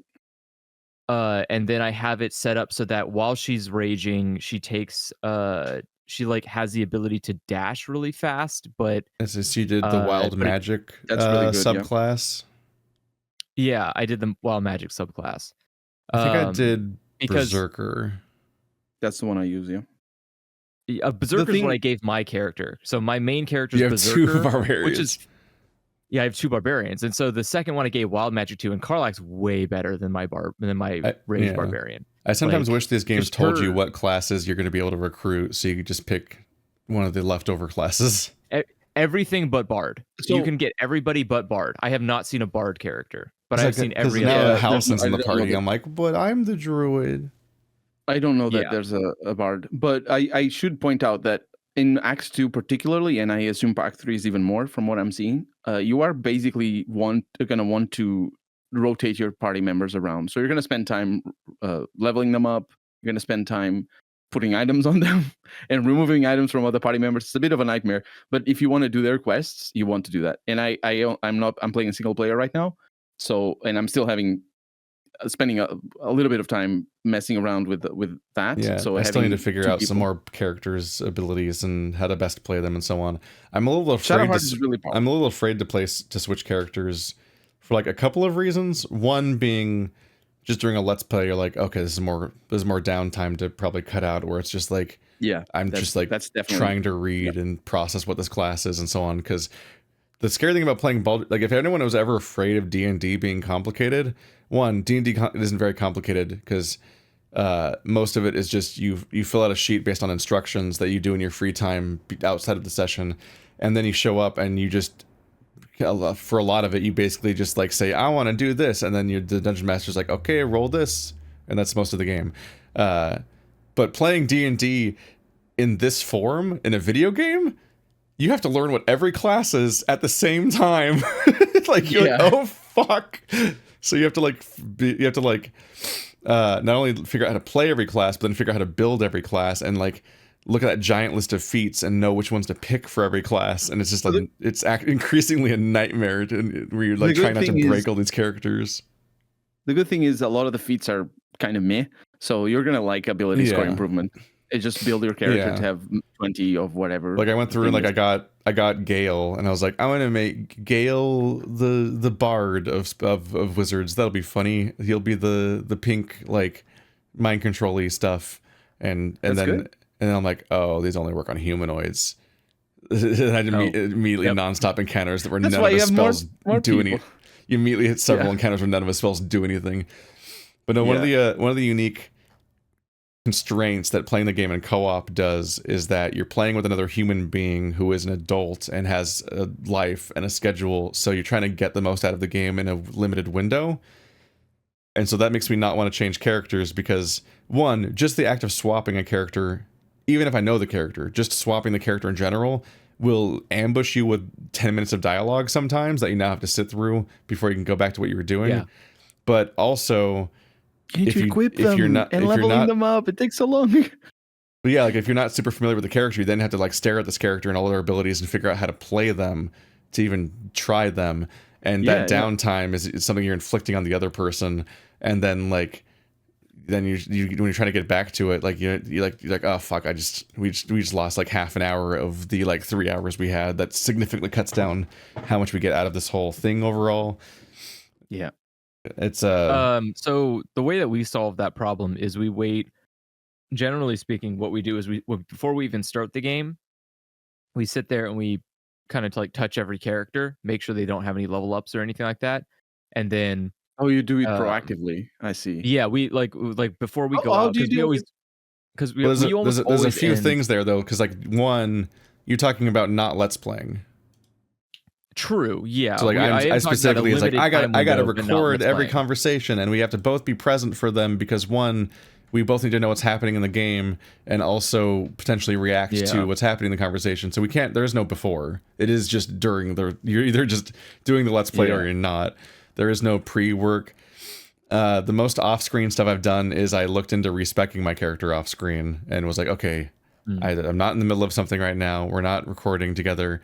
I can sit here and try to like figure out what I want to change about my build, which I thought I was gonna massively revamp my druid, but then what I found about what's supposedly strong about this character is just the fact that you can use concentration spells while you're still shapeshifted. So you can shapeshift, then use your concentration, and then you can use a concentration spell, shapeshift, and then keep using your bonus action to move the concentration spell around or benefit from it in various ways. Oh, that's a good subclass. Which I was missing because I was using the moonlight spell or the beam of light or whatever it's called, and that requires an action to move. But the flaming ball you can move with a sub action, bonus action. So that means you can run around as a bear and attack people, and then use your bonus action to move the ball around. But even then, I do feel like at the current level I'm at, because every D&D class kind of scales differently at different levels, and that's a struggle in its own right. But like the rate at which they gain power is all over the place. Like the number of characters that suddenly have a bonus attack at like level 5, I think, is just wild. Yeah. So like overnight, my character got way stronger because he suddenly attacked twice as a bear, while also, and then my knowledge also leveled up, and then I knew that I could use the flaming sphere to have it move around. And like the game also like unfairly biases towards certain spells by breaking the rules of the game it's based on. Like it doesn't work like D&D does. It as a concession to make certain things work on a programming level. They just cheat for some of these things, in that they've turned some spells that clearly are meant to be a bonus action spell or some other thing, and they just turned them into a summon. So there's certain types of spells that like light. Yeah, the druids have a bunch of those. That's true. There's just a variety of spells where you create a thing in the world that you can then move around, and some of them you move around during your turn, maybe even as an action, meaning you can't do anything else, and it really fucks you up. Other things you summon that have similar text in the physical rules that are even both in the game and in the real physical rules in the book are suddenly treated as a summon. And that summon is just a separate entity with its own initiative and turn, and controls completely differently, and even though it's not what the rules say about the spell. And that's way better, because that means that spell just doesn't affect your turn. Like if it enters initiative and has its own initiative, it's just a separate character. That means your main character is just completely free to do whatever he wants. I'm like, that's not how that spell works at all. Like, there's definitely like Larian had to cut some corners here and there on some of these spells to make them work, I guess. And the result is that they're super broken compared to how they're supposed to work in some cases. Yeah. But that The summoned unfortunately weapons does are very handy. that unfortunately can mean that you're also kind of restricting yourself, though, because some things are unfairly broken when they shouldn't be. And so things that didn't get that treatment, you're going to want to avoid because you want to stick to the ones that you've found that are weird niches that Larian has made too powerful, which reduces your spell usage. But even then, like, I go through all these hoops to, like, I summon a thing before the fight starts, then transform into a bear, and I've now spent my entire first turn basically not attacking, but just preparing for the fight to start. And then, now, as a bear, I need to go try to track down enemies and reach them so I can then finally hit them and get damage in on them. And then I'm trying to also, like, move my flame sphere around, which, like, I've had effective fights, but I've also had ineffective fights where if the enemies just outrange this flame sphere, it's really hard to catch up with them again. And also you have to be careful how you're moving it because it can damage all of your teammates while it's moving around, and it can effectively block off passages for your own team because it's a physical object in the world and they don't want to approach it because it's on fire. And it's a lot of work compared to like Yeah. Toaster just being like, I'm just Neo from the Matrix. Look at me go. There's no downsides to any of this. I just basically teleport and nothing personal, kid. And you're just obliterating everything and you're like not even using a weapon. Like he's not using a weapon. He's not casting spells or resources for the most part. He's just going. I'm like, all right, well, this seems a little. These classes seems a little. Let me tell you. Uneven. Let me tell you about my class, which is a ranger. I early in the game found out that there's one-handed crossbows that you can dual wield, and they do 1d6 plus whatever bonuses you have. Whereas the normal short bow does 1d8, the long bow I think does 1d10 as well does the heavy crossbow. Or I'm not sure. I think it's the light crossbow does 1d8. And so there's two-handed crossbows that do a little bit more damage. The problem is having there's balancing acts, right? The balancing act of you having a single crossbow that does 1 to 10 damage, and you use one action to shoot it, and that's it. That's your turn. Or you have two weapons and you use one action to shoot 1d6, and you use another bonus action to use your offhand, right? So you're thinking, oh, this is balanced, right? Because the offhand doesn't hit as often because you don't apply the dexterity modifier. It does a little bit less damage because of that as well, and that's normal, right? The problem is there's a feat that most classes have access to. I don't know that any class doesn't, called Sharpshooter. And this feat adds 10 damage to any ranged attacks and reduces your hit chance by 5, your attack roll by 5, which makes it harder for you to hit, but obviously does extra 10 damage. So we're talking 1d6 plus 10 just on a basis, and that's on the offhand as well. Which means that if you have high enough dexterity and hit and have positioning and advantage and stuff, you basically get to attack enemies at 95% chance to hit anyway with that thing enabled, because you can disable it and enable it. So I'm dealing like without criticals. I'm dealing. I think by level 5 I was dealing already 17 and 20 damage per shot, and at level 5 I had bonus action, so I was shooting the normal 3 attacks per turn, except I also have another thing with my ranger which allows me on my first turn to have another attack. So on my first turn I was attacking 4 times, 17 or 18 or 20 damage per turn without critting. So I would just devastate anybody that was looking at, and just kept shooting 3 times per turn after that. But at range, that's the thing. At range, you don't need defense because a lot of the people are melee. You can hide as well, bonus action, because that's the kind of ranger that I have. So it's just a broke, and I was using bargain basement one-handed crossbows because the only special one-handed crossbow that I found is way later in the game, like at the end of Act 2. And until then, I was using just plus one-handed crossbows. So I was using just normal basic weapons. I was the person dealing the most in the party, and I have Cadillac, or I have Lazel attacking 4 times. At that point, at level 5, she's attacking 4 times per turn with when she uses her action surge, or however you pronounce that. I never can pronounce that properly, but Lazel is pretty powerful, but not always. She's good as a tank, I feel. I respect her to be a shield wearer. Shields are very powerful as well, I feel. I don't use shields. No? Also for barbarians, I found out that if they don't wear armor, I'm an idiot for not knowing this, but maybe you are 2 idiots in my company here. Do you guys know that if a barbarian doesn't use armor, they add their constitution bonus to their armor class? Like as in They don't use so armor. their Yeah, so if a barbarian becomes their AC. Maybe. Yeah, their AC basically, instead of just being plus their dexterity, is plus their dexterity and plus their constitution.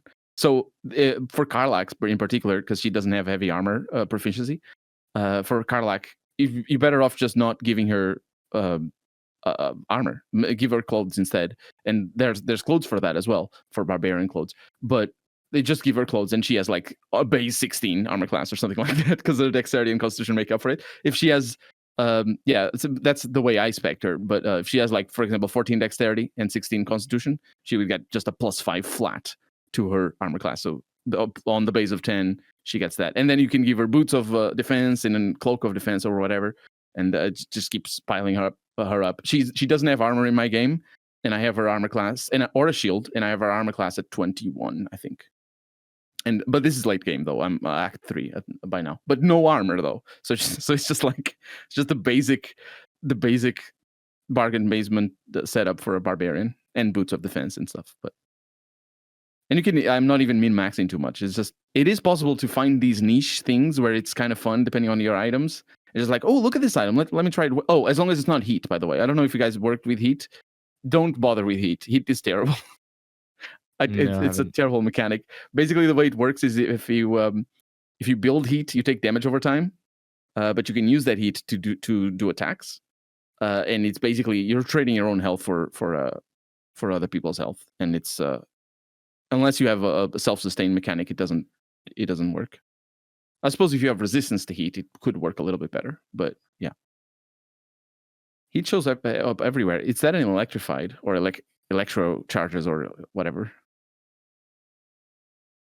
I'm definitely used to like relative power mattering less in D&D, and like this, but and that's like a subjective experience from like whatever tables you sit at, basically. But it's like, for me, D&D has been such a role play heavy experience that is occasionally punctuated by combat that, of course, always takes too long because D&D combat is paced poorly, and like it always takes a while, like no matter what, once there's a few enemies involved.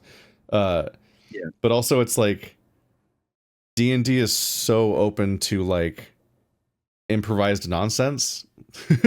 So like in a lot of combat you can get away with pulling absurd nonsense out of your pocket and coming up with bizarre solutions for things that I'm specifically used to avoiding combat encounters, not by not doing them or running from them or being pacifist, but like just not engaging with them as a combat encounter. Like not being like, I will now attack for 1d8 and that is my turn. It's like, no, you're thinking outside of the box. Yeah, I'm used to doing absurd environmental interactions and nonsense, and like part of the fun of being a druid or a sorcerer is that they have a lot of very creative spells that you can do stuff with on a roleplay level that is kind of harder to implement into a video game on that level of like interesting outcomes. So I'm much more disappointed with my druid in Baldur's Gate, where it's like, aha, I can use a level 2 spell to make a thorn pit, and I hope they go through it. And you're like, it's kind of like the extent of a lot of your abilities, and you can only equip so many of them, and you some of the knockback stuff just isn't as powerful as you hope it would be, or a lot of the environment just takes place on like a big, not necessarily flat, but not exactly full of cliffs and pits, like open world area. So you're like, there's not a lot of ways to like trick this scenario into having instant deaths or undoing the fight or doing something messy and nasty. One of the meanest things we have done is that very late, relatively late in Act 1, we're kind of like going around the map and just trying to clean things up before we leave. We're trying to like resolve any quests or find ones we've missed, or like factions we've pissed off. We're going back to like wipe out the rest of them just to like get the experience, I guess. And and so, the loot, because it's very important. Yeah, but so like at this point, there's no enemies behind. Well, like we so like Halcyon made us go violent against the goblins. Like we did that path, but that means that hours later we were like, oh right, that open courtyard that's full of 20 goblins is still just up there. So what we did is we intentionally approached from the front gate and just put a spike. I put my druid spikes level 2 druid spikes just across the entire open gate, and then we just ran away after aggroing them. And so they all would just try to run across the spikes and die, like because the spikes do actually a fuck ton of damage if you actually walk across them. Yes, but yeah, I did something similar. But I don't always have as much firewall. room for shenanigans. It's not always easy to get shenanigans done with my my druid. And I'm just like, well, I don't just want to have a wacky time. I just want to have a goofy, stupid time. I've put so much work into trying to Thorn Whip up people off of cliffs, and Thorn Whip is a deeply frustrating spell to use in the video game because you have to navigate. Yes, it is. You have to deal with the game's. You have to deal with the game's upsetting pathing system that just will betray you constantly. Yes. The game desperately needs to have the equivalent of like you know when you click on an enemy and when you highlight an enemy, it shows the path that you'll take to get to them, and then and then you'll attack them and so on, and then it just shows what your turn will do. Two problems here. One, when you click on them, sometimes it just doesn't do that thing. It just does something else, which is bizarre. But but also often the AI pathing will come up with the worst solution possible, and you're like, that's horrible. I don't want to do that. I have a way better idea. And so what I really want the game to have is a construct a turn build mode where you specifically plot out your movement path and your attack in advance before executing it. Because what's really frustrating is that if you try to improvise your turn, you can't tell if you'll be in range or not for the thing. You can't tell if you'll be in line of sight or within the circle of the attack radius or what. And you can't undo the movement after you do the movement. So it's just very frustrating trying to build a turn in a way that's unique to this game. Some games just draw red lines whenever you mouse over a certain area. And I think XCOM to show your perspective. That. To show, But the problem is the different weapons have different radius and spells have different like arcs and things. So it's not as clear cut, but it would help at least. That's just having line of sight. There's just a lot of struggle and an undo button would be nice as well. Just be like, oh, that's not what I want. Undo the turn. As long as it didn't trigger. It would just be very helpful if you could like click on an ability, and instead of clicking where to cast it, you could also potentially click on where do you want to move to cast it, and like the game would tell you whether or not that range and all that works out or not. Like being able to like in any way tell if a turn will work. It's just we have lost we've just lost so many turns to the pathing system in this game, just completely fucking you all the time. No, it's a brutally bad system that makes it hard to just do your turn. I literally told it there was one point where I told it to go back downstairs and go through a door, and it went okay and just had my character jump off a ledge. Happened to me. I was like what the fuck? Yeah. It led to a fun encounter though. The game is insane. For me, it took 5 fucking HP in front of a ladder. I was like, bro, there's a ladder right fucking here. You could have just why would the AI do this? And like I get what Keith's saying. I fucking would love to have like a little like just build a timeline of what you want to do at what points, and you say like move here, cast this spell, do that, and you kind of just get an overview. Okay, so you want to move to this location, cast this spell, and do that, and you're like, yes, I want to visually see that is the thing I can do, and the game would go, okay, and follow that to the T, exactly as you wanted it to be. They probably could implement that in the game because they have that system where some spells need you to confirm. It's already halfway there. They have it halfway there. The problem is that you can't just so you would need to not have it like the turn-based thing is pretty much 1 foot in the door. The next foot is just make it so that I have to acknowledge a turn before it does the turn. Like that's like all you're asking Might for. Magic or something. Yeah, like that. so there's just so many strange things.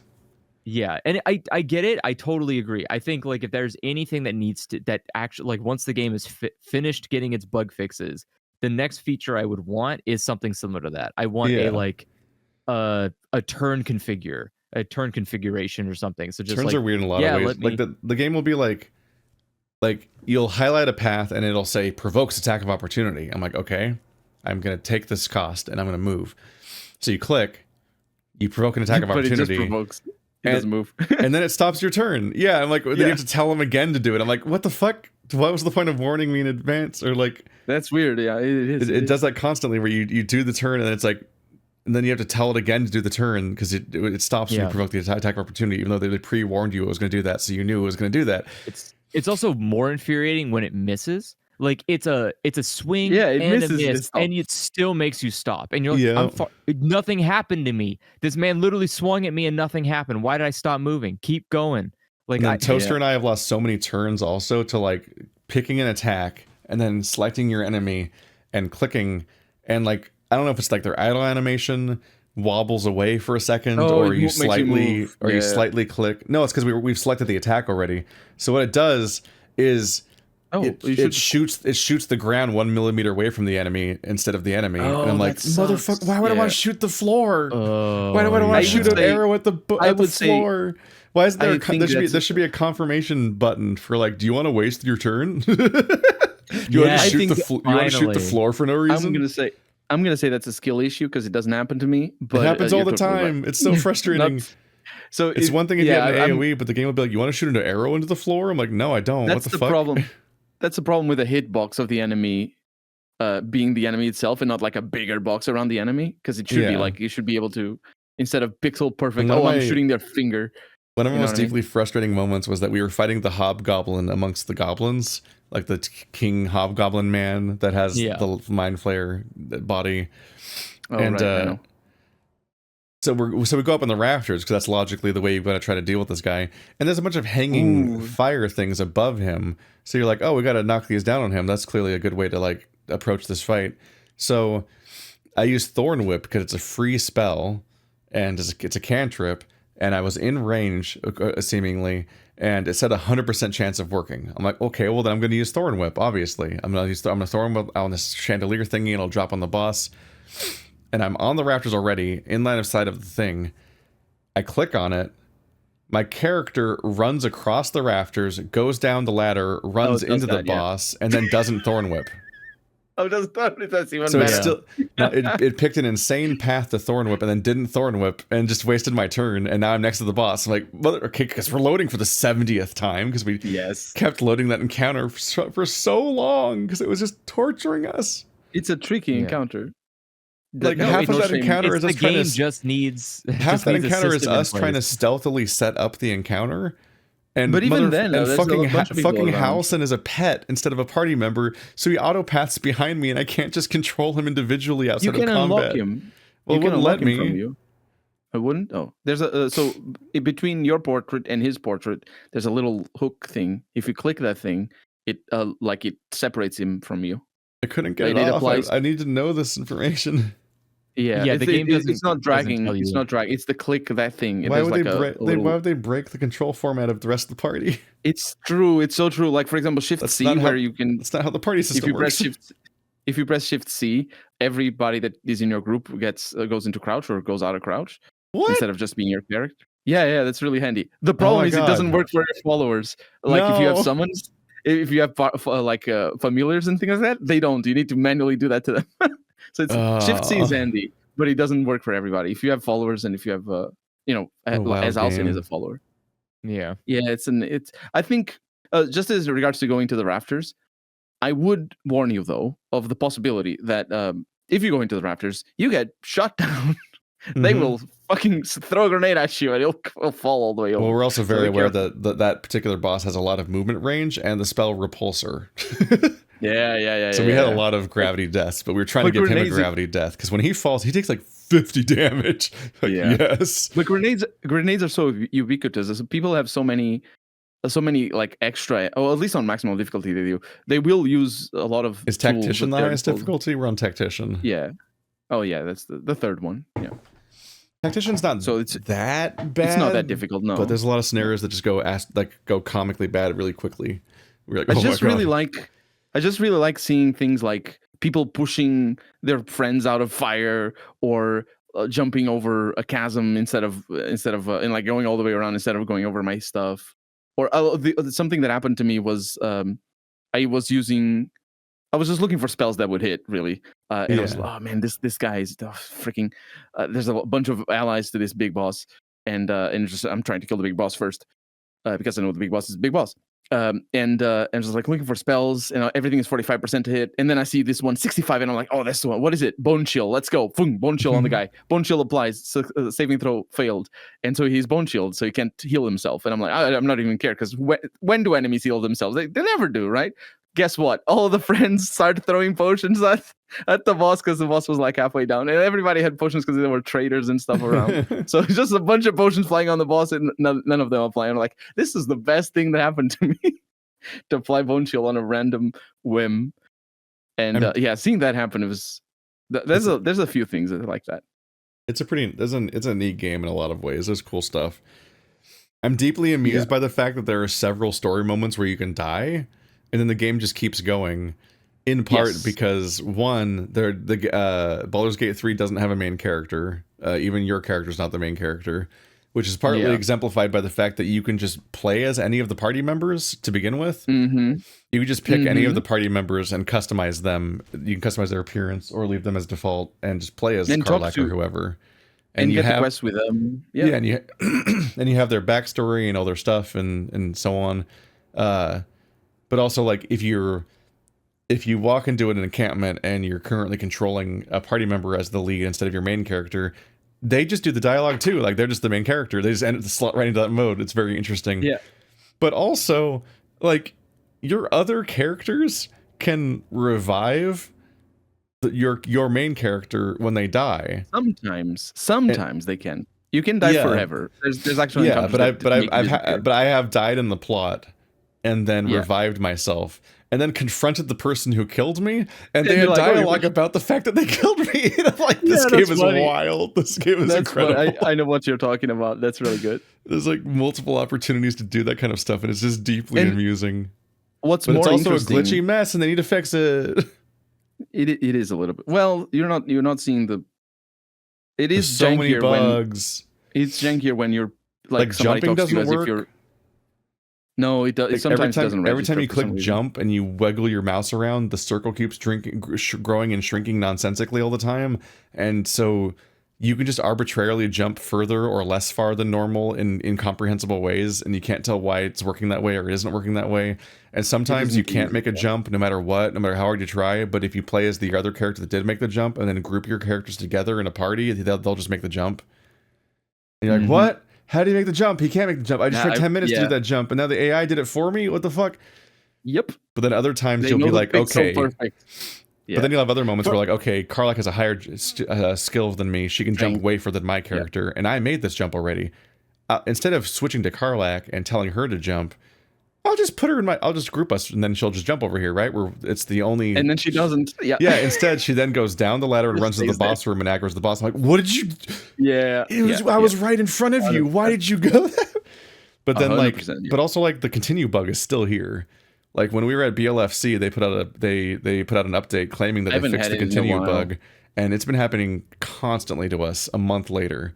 Like, it happens more in multiplayer than it does in single player. Yeah, they have not fixed it despite claiming to have fixed it. And like, this is a game. It's like it's an RPG. You pick dialogue options and what, and like that's like a core gameplay mechanic.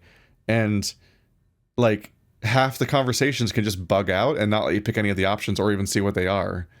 And it happens more if you skip dialogue. It's a shit show. We're not skipping dialogue. It's just happening constantly. It's happening so much to the point where just to go back.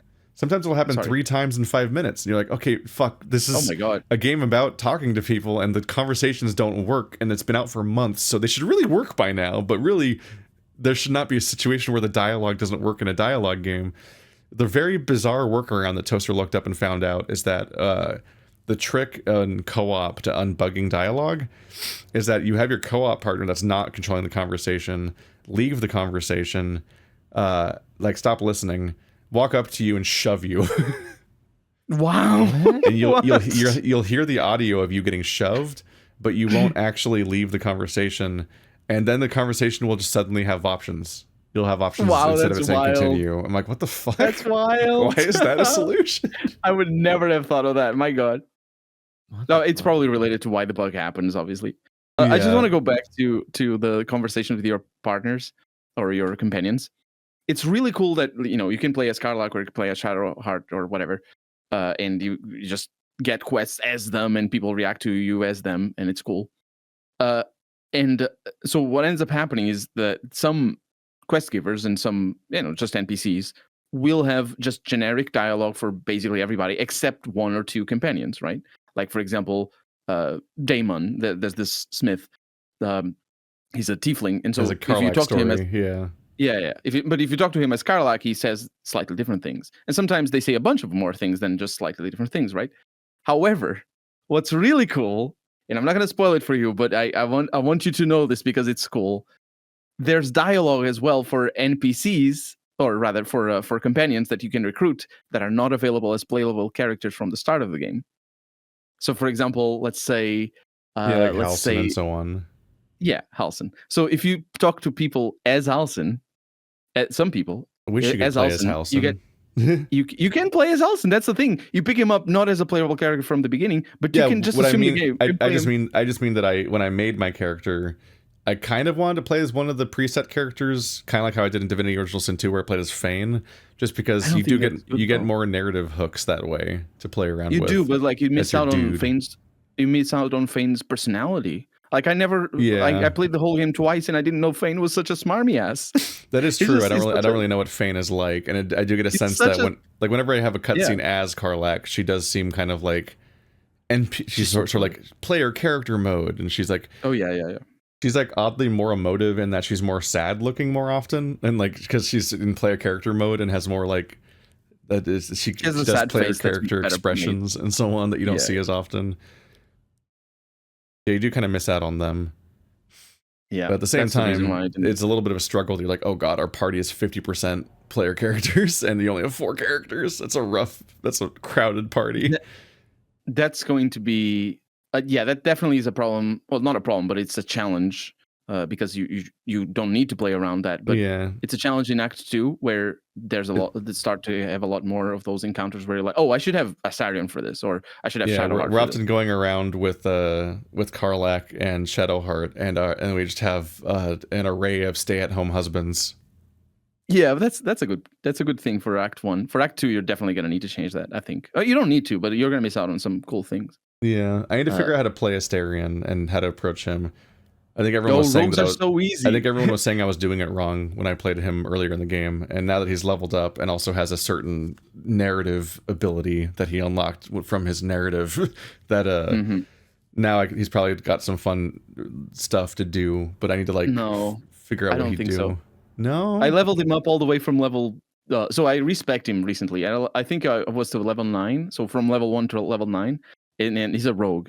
And I think half of the levels are literally just a health increase, and then there's other stuff that happens in the background, but you get to choose nothing in the level up. So it's the most boring level up is the rogue, or at least the way I have him. Yeah. And then the way I play him is just set him up for a stealth attack at the beginning, and then just try to stealth and kill. Because what you want to see, at least for him, he doesn't get a bonus attack. So it's just like you want to crit very often, and as often as you can, because you have some items as well that feed off of crits. But you just want to crit, but he doesn't do nearly as much damage as my ranger, because my ranger just does 100 damage per turn. I just love how much of a dick he is. He's awful. he's I don't know. I think he's very humanized. He's so mean to me all the time. He's mean to you? Oh no! What are you doing to him? Why don't you say nice things to him? Are you saying that he shouldn't be mad and bad? I'm just being gay. It's fine. It's normal. Okay. Fucking what is it? The warlock is just so like earnest and straightforward and romanceable, and you're just hanging out with him, and it's very tender. Then you talk to Astarion, and he's like, it's like, oh honey, no, sorry, it's not me, it's you. It's not you, it's me. I have standards. Yeah, that's a beautiful line. I love that. He's brutal to you. Like, oh my god. He's got some. He's also he's one of the multiple party members that have killed us at this point. Yes. We've been killed by several party members. It's wild. They're so good at killing us. Yeah. And also, oh, by the way, there's options that you can make with your party members that you're like, if you're like just role playing, we're not even trying to kill them, but you cannot resurrect them after. There's encounters where it's like, oh, we lose them. Okay, that's it. Final Fantasy 7 deaths. Yeah, but not in like major. Phoenix Down doesn't work anymore.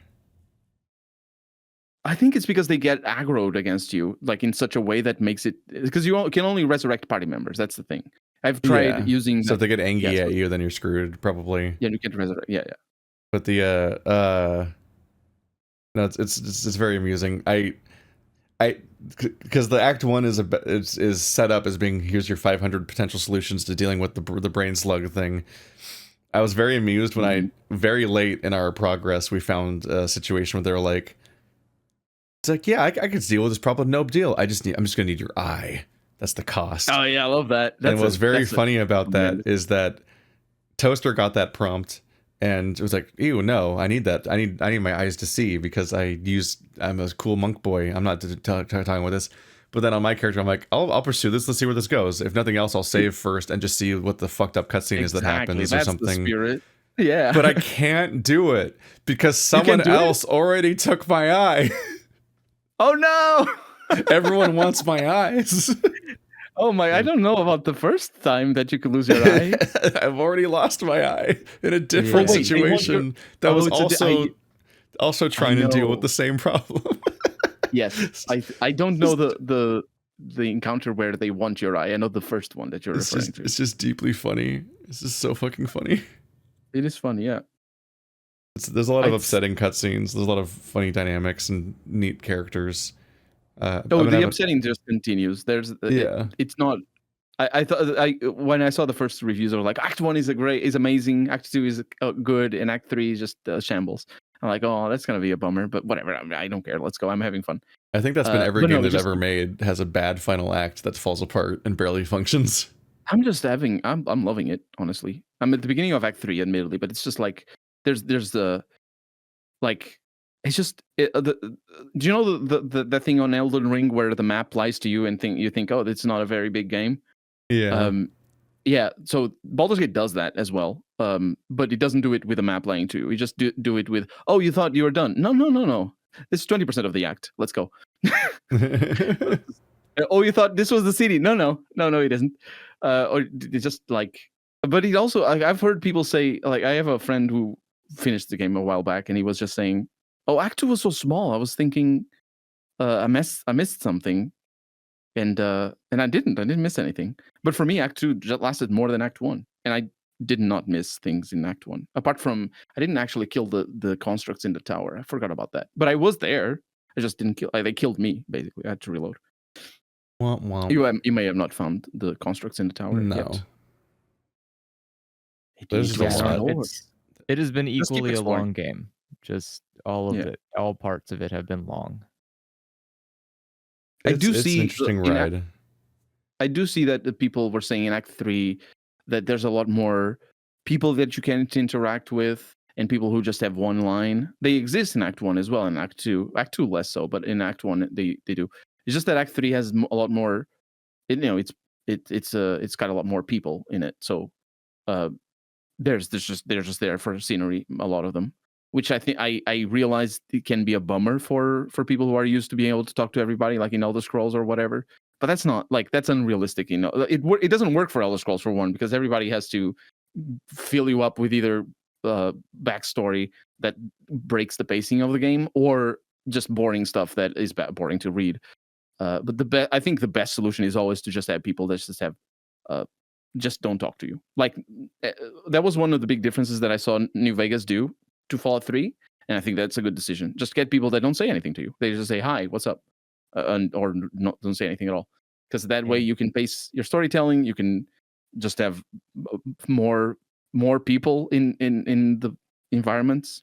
It does have the downside of you not being able to, if they all look the same, like in Fallout 1, then you didn't find. You're like, where's the main character? Sandy. Where's Sandy? Yeah, but where's Sandy? Not in the quest that she has, but in I don't know where she is in town. Part of the struggle of trying to find Halcyon was the fact that, like, the fucking Goblin encampment, every single character is a named character that you can talk to, both inside and outside. And so it's just like, there's like 50 goblins that are all named, and you can talk to all of them, and you're just like, okay, where do I go for the story? I cannot figure out where the fuck it is. And the goblins out of the story. And they very much want you to find it, because it's not like marked. They don't mark where Halcyon is. You very much have to find him, and it seems like a lot of people just don't. Yeah. Well, the thing is, it is sort of it is hard to find in the sense that you need to get past a bunch of stuff. But also, what happened to me is I saw where he was, and I was like, "Oh, I'm not going there right now. I'm busy doing this bit, so I don't forget." And then I forgot. Yeah. So what happened is when I was starting to do the murderizing, I just realized, wait a minute, I never found the house and let me reload. So I lost like half an hour of play time to that because I just reloaded, which is a normal thing. You could, there's no downside to not finding him, as far as I understand, as long as you save him in the sense, in a way. So yeah, but it's just because that environment is so big and has so many linked locations and event. Like what in our case, like I went in via a burrow that was on the top of the mountain, entered into the side of the middle of the place non-linearly because I shapeshifted into a burrow. Then I'm navigating this place from a weird side chamber, and I go all the way down to the room that has the big troll lady or whatever, and then I pass a bluff check or whatever, and they're like, "Oh, yeah, I'm supposed to be here," haha. And then from then on, people like are allowing me to be there, and I go deeper in, and I solve the fucking elder puzzle on the ground, and then I go all the way into the fucking Underdark, and I'm like, where the fuck was Halson? And so we go back up to get stuck in the conversation with the goblin lady that kidnaps you. And you're like, well, this is a dead end. And you just keep... That's a fun conversation. Then I go all the way back to the fucking service, and I'm talking to people up there being like, where's Halson? Where's Halson? And then I'm just finding the weird BDSM torture man, and then there's people being captured, and there's just so many things happening. And like, we literally found every particle of space that wasn't Halson first. Like Toaster found the drow lady and the guy that wants to interrogate the dead mind flayer. Like, we just went everywhere but house, and to the point where like, okay, where have we not been? We had to just stare at the map and slowly, methodically scrape it up and down to figure out what room we hadn't gone in yet, because it's just a big convoluted environment that you can explore non-linearly up to and including, but also not even using the front gate to get in, and you can skip past it to the Underdark and fight a Minotaur, and you're like, where was the story? Where is it? But also because the map doesn't show where he is. That's the problem. Yeah. No spoilers though, for if people matter. But I mean, there's spoilers throughout anyway, though. There's spoilers throughout, but we don't need to spoil too much. You mentioned the Elder puzzle. Would you believe me? I mean, you would, but I will tell you that is the best puzzle the game has up until the beginning of Act 3. Is that puzzle down there? I would believe you because every single Western RPG has terrible puzzles. But this is a special kind of terrible puzzle. To the point where the majority of Western puzzles, most Western RPGs are just like, would you like to play Lights Out again? Let's do the Towers of Hanoi. Whoa. But the problem is Baldur's Gate 2 in particular had such cool riddles and things that you had to figure out. But every Western RPG for the last 20 years has just trash puzzles. Just trash. To the point where, like, even when you're playing my favorite, like, even when you're on Novaria, my favorite part of all of the Mass Effect games, and you get to the fucking AI core, and it's like, time to play Towers of Hanoi. Yeah. Fuck you. An easy one to implement. Hate it. They blew it so hard. But the problem is Divinity Original Sin 2 and 1 as well. They both have terrible puzzles. But I think Baldur's Gate 2 or 3 is the worst they have ever done in terms of puzzles. It's upsetting because I feel like you could hire a puzzle designer. You like could. not as like a full timer like development schedule wide. I think it's a design staff issue. member, but you can bring somebody in that could design in-engine puzzles to make some fun scenarios throughout the game. No, I think that's the problem though. Is they try to stretch the engine, and the engine is made for combat and for dialogue and for a little bit of stealth in the middle and moving around objects in the overworld or in the world. But the moment they start adding things like what if you could play I'm sure you could use the engine to play Snake, or I'm sure you could have a puzzle to be like Snake, or have a puzzle to be, I'm just making up, I'm not saying the puzzles that exist because I don't want to spoil it for you, but just basic stuff that other engines built for that would work. An engine built for playing Snake would work. For doing it in Baldur's Gate 3, it doesn't. It's jank. You're going to end up falling off the map, or it's going to be bad. And it does. That's what happens. It's basically, it's jank. And it's not that it doesn't work. It's just that the controls are always bad, and you can't figure out immediately what you're doing because what are you doing all of a sudden? What is this game? So it's just better to let the narrator tells you the rules of the puzzle, and you answer either in dialogue or make it the choice in the overworld if you want that kind of puzzle. But it's just make it dialogue based. Why try to be all weird? Like even the wouldn't it be much cooler to have a cool riddle or just have try to answer in game? No one lore. makes riddles anymore. I'm tired of riddles. But rotating plates on the floor? Come on! I have heard so many games use the stupid fucking human riddle. I am tired of it. Anytime, I swear, anytime there's a riddle involved, someone's always like, "Oh, what has 3 legs in the morning?" I'm gonna fucking kill you. Always the same shit. I'm tired of it. Like, it doesn't have that, but it has the nothing riddle, it has the egg riddle, and it's sublime and it's amazing. It's got other riddles as well. Those are the easy ones. Someone bought like a riddle book in like 1998. It's still the only one. The only one. No one ever fucking made new riddles, and I'm tired of that shit. I own that. All video games for 30 years have been sharing the same riddle book. It's made by the same fucking people who bought that one riddle book in 1998. That's what the problem is. No one fucking does anything. It's just I hate any kind of puzzles or riddles that are not puzzles though. But so whenever there's a puzzle or a riddle inside of a game that isn't that's not the core of the game, it's always shit. Yeah, it's always shit. You know what? It would be easier to do to not do it. Skill check. Make a skill check. Make it a wisdom check, a roll. You know what I like?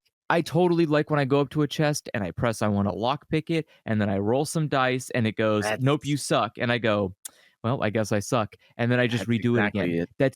That's way better. Don't come at me with some weird shitty mini game that you programmed for 6 months inside of an intern's asshole. All I want is just something simple to get it out of the way. If I have to do something, get it done quickly, right? Like I got to unlock a door, it's a button. It's a button, maybe roll a thing, show me that, move on with life. I don't want to play Pipe Dream again. I don't want to answer a riddle about what a human is. I just want to play Pipe Dream is Divinity Original Sin 2. That's Pipe Dream, I think. Liza P does this. Liza P has a whole stupid fucking riddler character, and you answer the phone and it goes like, I'm gonna tell you a riddle. Tell me what the answer is. And you're like, cool. I hope you just have any kind of unique riddles to the world or something. It's like, what is a human? I'm like, fucking. You would think that Baldur's Gate would just be clever about the fact that they're still using Divinity Original Sin 2's like floor mess mechanics where you can put stuff on the floor. You can spew floor. I love that. I'm saying the game's full of like cover the floor in water, cover the floor in oil, and other stuff like that. And like you could use that to do a puzzle. Yeah. You could have a riddle where the solution is to put the goop on the thing or something. That's what they did in Divinity Original Sin 2. That's Pipe Dream using that. What? I think. It doesn't have to do with Pipe Dream. I'm just saying, like, the solution could be like, you gotta hit your head on the cliff of Deborah without increasing the difficulty. There is a point in the first act where you can technically use one of the wall spells. So like stone, ice, fire, whatever wall you want. You could use a wall spell to put it in front of a lever, and then that way when you run down to the lever, you're immune from getting hit by a projectile that shoots you until you turn off the lever. I don't remember. That's because most people probably don't do it that way. They probably just run down there, pull the lever, and be done with it. Or disarm the trap. or disarm trap. Yeah. But like you can do that. Like there are actual solutions and puzzles you can do using the in-game mechanics. The problem is just it's all things you have to come up with, just like real D&D. It's not in the game. It's just your imagination leads to an answer that the game otherwise wasn't going to tell you to do because it didn't think about it. And the thing is, puzzles in D&D itself, a tabletop, are very difficult to pull off. They're awful. Yes. Well, they don't need to be. They could be amazing. Most dungeon masters hit his problem once and then just like, oh wait, what have I done? Never do it again. What have I fucking done? Like you can think of the easiest or the most coolest puzzle. If you're not willing to adapt to what the players are thinking or saying, you're always going to be just all of a sudden playing a different game because you've been role playing up until this point, and now we spend half an hour thinking of what am I thinking? Asks the DM. I always remember when. Not even the riddle stuff, but I just remember like our we had a dungeon master that had up some kind of like set up like a sluice gate puzzle, like a series of environmental interactions that all worked in concert to solve the puzzle. And like it's hard enough to convey an environmental puzzle in an environment, but when all you have is a grid of paper and people hanging out in voice chat and playing Imagination Land with each other, it's like you're trying to convey a puzzle to people that maybe don't even have like a mental image of what's happening right now to begin with, like don't have a concept of it. And like, how do you explain what's in front of them without just explaining the entire puzzle and so on, or even that there is a puzzle? Like, how do you convey that it's time to enter puzzle solving mode, look around and figure out the escape room, ask a bunch of observational questions like this is a text adventure, and then put the logic together and solve the thing? Like, how do you even put your players in that headspace to want to do that, or even realize that's what's happening right now? Like the way that we did it in Cape Escape is that they literally went into actual escape rooms in universe, so we the players knew our characters needed to solve something, because our characters knew they had to solve something in the story, because they were essentially going through like a theme park, essentially. Like it was a series of in-universe escape rooms, and so here's your gimmicky clues and everything, and then you enter puzzle solving mode. And even those were like extremely simple puzzles by escape room standards, because there's only so much you can do in that format for puzzles in a tabletop RPG without it all falling apart. Yep. It's dangerous. Not ideal. That is the risk of puzzles in non-puzzle games. It's also, it's just like putting a mystery inside of a, an action movie or something. You need to write for that. It's a very specific type of writing style and thought process and explanation process. Like, you can write a mystery but not explain it well enough for the person to follow along to figure it out on their own or not. And also you need to make the ending rewarding enough to justify all the work that someone went through to solve the puzzle. Nothing's more annoying than spending all your time waiting for a puzzle you already know the answer to be solved. It's really like infuriating. And then the end is like, congrats, you did the thing that you knew was going to happen 20 minutes ago. Cool. Could I go home now? Puzzles are frustrating. They're very hard to do, to make, to execute, and putting them in a game where you're already doing like Baldur's Gate, where you're doing like 100 other different things at a given time. Yeah, just a different type of experience, and they shouldn't. Yeah, they shouldn't easy like. You can do that, I suppose. Like, if you really want to do that, it is doable, but you need to just. It's the whole thing. Putting the player in that mindset is, you need to be conscious of what it is. Because otherwise there's a lot of signposting and so on. Like, they have to realize that this is what's happening and what they need to be thinking about now. Yeah. Yes. Otherwise, you're like, what's happening? What am I doing? It's very easy too, because it's a game that will just throw you into the middle of another complete giant conflict if you're not paying attention. There has definitely been like, I've had situations where Mandy just opens the door and something happens, and then I just have to kind of like accept that, where I'm like, I don't know, like I'm in the middle, we're just in the middle of encountering an entire different world right now. I don't know what you just did. Like, I don't know what opening that door meant. I don't know, am I gonna have time to go and investigate this room? Like, there's sometimes just a thing will happen, and it just is not you just have to accept that a change has happened in the world. You're not going to do the math, you're not going to do the puzzle, you're not going to figure it out. And building a story that doesn't get impacted too heavily by that decision is important. Like, yeah, you did open that door and a thing happened, but it's not going to like ruin your time. It's not a big deal, but it's a lot of fun if you sit down and look at it. Like, if you investigate, you're going to have a wild time, but it's not that important. Like, those are good. To me, those are good puzzles in RPGs. But in tabletop, like that is doable, because if the party doesn't care about the murder mystery and is like, oh, they say the butler did it, but I don't think it did, and then the party just goes, no, it probably did. What else? And like, obviously, as a DM, if you have a bunch of things prepared, you're gonna need to throw it around or out. But you're gonna, okay, this party just wants something different. Let's do something different, right? Because you need to be conscious of what the player likes. So there's a the reaction characters there. will just come to the wrong conclusion, then act on it, and then that's just what's happening Yeah. now. And that can be fun, so, or that you can change the ending. It turns out it wasn't the butler, or it was the butler all along. If your team really thought it was, and if you think that narratively speaking, the payoff is better if you change who you wanted originally to have done it, just because can you imagine a full party just all of a sudden, oh no, you're all guilty of murder now or something? You know what I mean? There's like all of a sudden, oh, we spent this whole quest and we just didn't figure this one thing out at the beginning. Because I mean, I think it's I don't know. I don't want to be extremist here too, but I also think it is fine to fail your party. It is fine for your party to fail. But it needs to be en satisfying masse. though, even in failure. Well, I think in tabletop anyway. In a video game, you yeah, reload. Like you died, whatever, you reload. It doesn't count. But in well, tabletop, it absolutely does.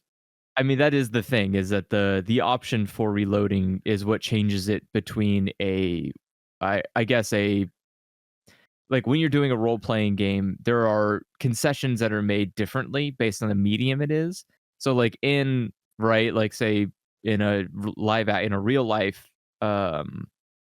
tabletop environment, you can kind of say exactly what you want to do, like Keith is asking for. You can say like, I want to move to this location, throw a fireball at this guy's face. And a DM can say like, no, you would have to climb a cliff.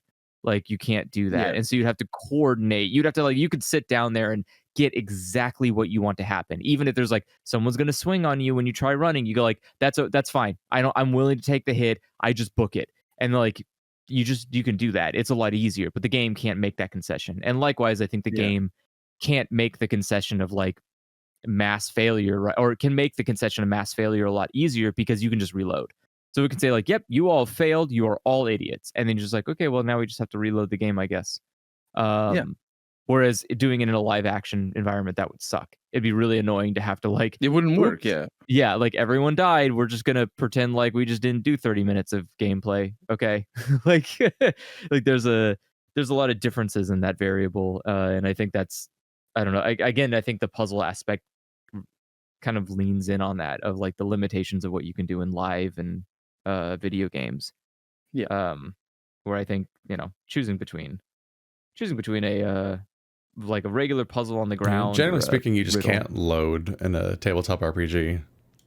You could very easily. You just, I think it's people almost never allow that. There's like the minor thing of like, you have like very tiny retcons where like, oh, this would be happening in the meantime, or like, oh right, we didn't account for what this other character was doing. Let's like fill that in real quick, and you kind of like do a little non-linear time, but you don't normally like undo the encounter when the consequences don't work out the way you meant, because like you declared the actions you wanted to do pretty clearly. There's only like you only have the most minor things, like, oh right, we forgot about mirror image or something, like you just made a mistake about how the mechanic would work. But generally speaking, if you said what you wanted to do and then the consequences worked out the way they did, that's just the story. That's just what happens. I think for me the biggest thing with tabletop, at least I'm not saying that it works for everybody like that, but I am always in character, even when I'm just following other people. Other people are having the stage, as it were. I'm always in character, thinking about what my character would do about whatever is going on. So, erasing that memory is something that I have a lot of difficulty with. When you think about something you would have done, but that never actually ends up happening on screen. Yeah. So, but now you've like imagined that it happened. Yeah. 100%. I was in the. It's like the kind of thing where like technically could happen. Sometimes it's like valid to imagine that it just actually did happen, and sometimes it would actively contradict the story. Yeah. I had a campaign where basically we had a literal Deus Ex Machina happen because one of the players was new to the ND and kind of immediately made enemies with everybody in the party. So we had to have a god come in and be like, you behave, you motherfuckers. And then we had to roleplay that. And my character was very godly, and it just had to have like an awakening and changed all of his class just based on that. Not his class, but like his where he was going. But for other characters, it didn't matter. It was just like, oh, sure, yeah. That maybe it's just me that I take things in a certain way. Well, anyway, we're about out of time for this week, so this has been the Lethal Company and Baldur's Gate hours. podcast. Totally related concepts. You can send your questions to dialogchoicespodcast@gmail.com. Most of them were directed at me and Toaster's not here, so we didn't do any. Bye. Sorry, guys. Bye. Bye.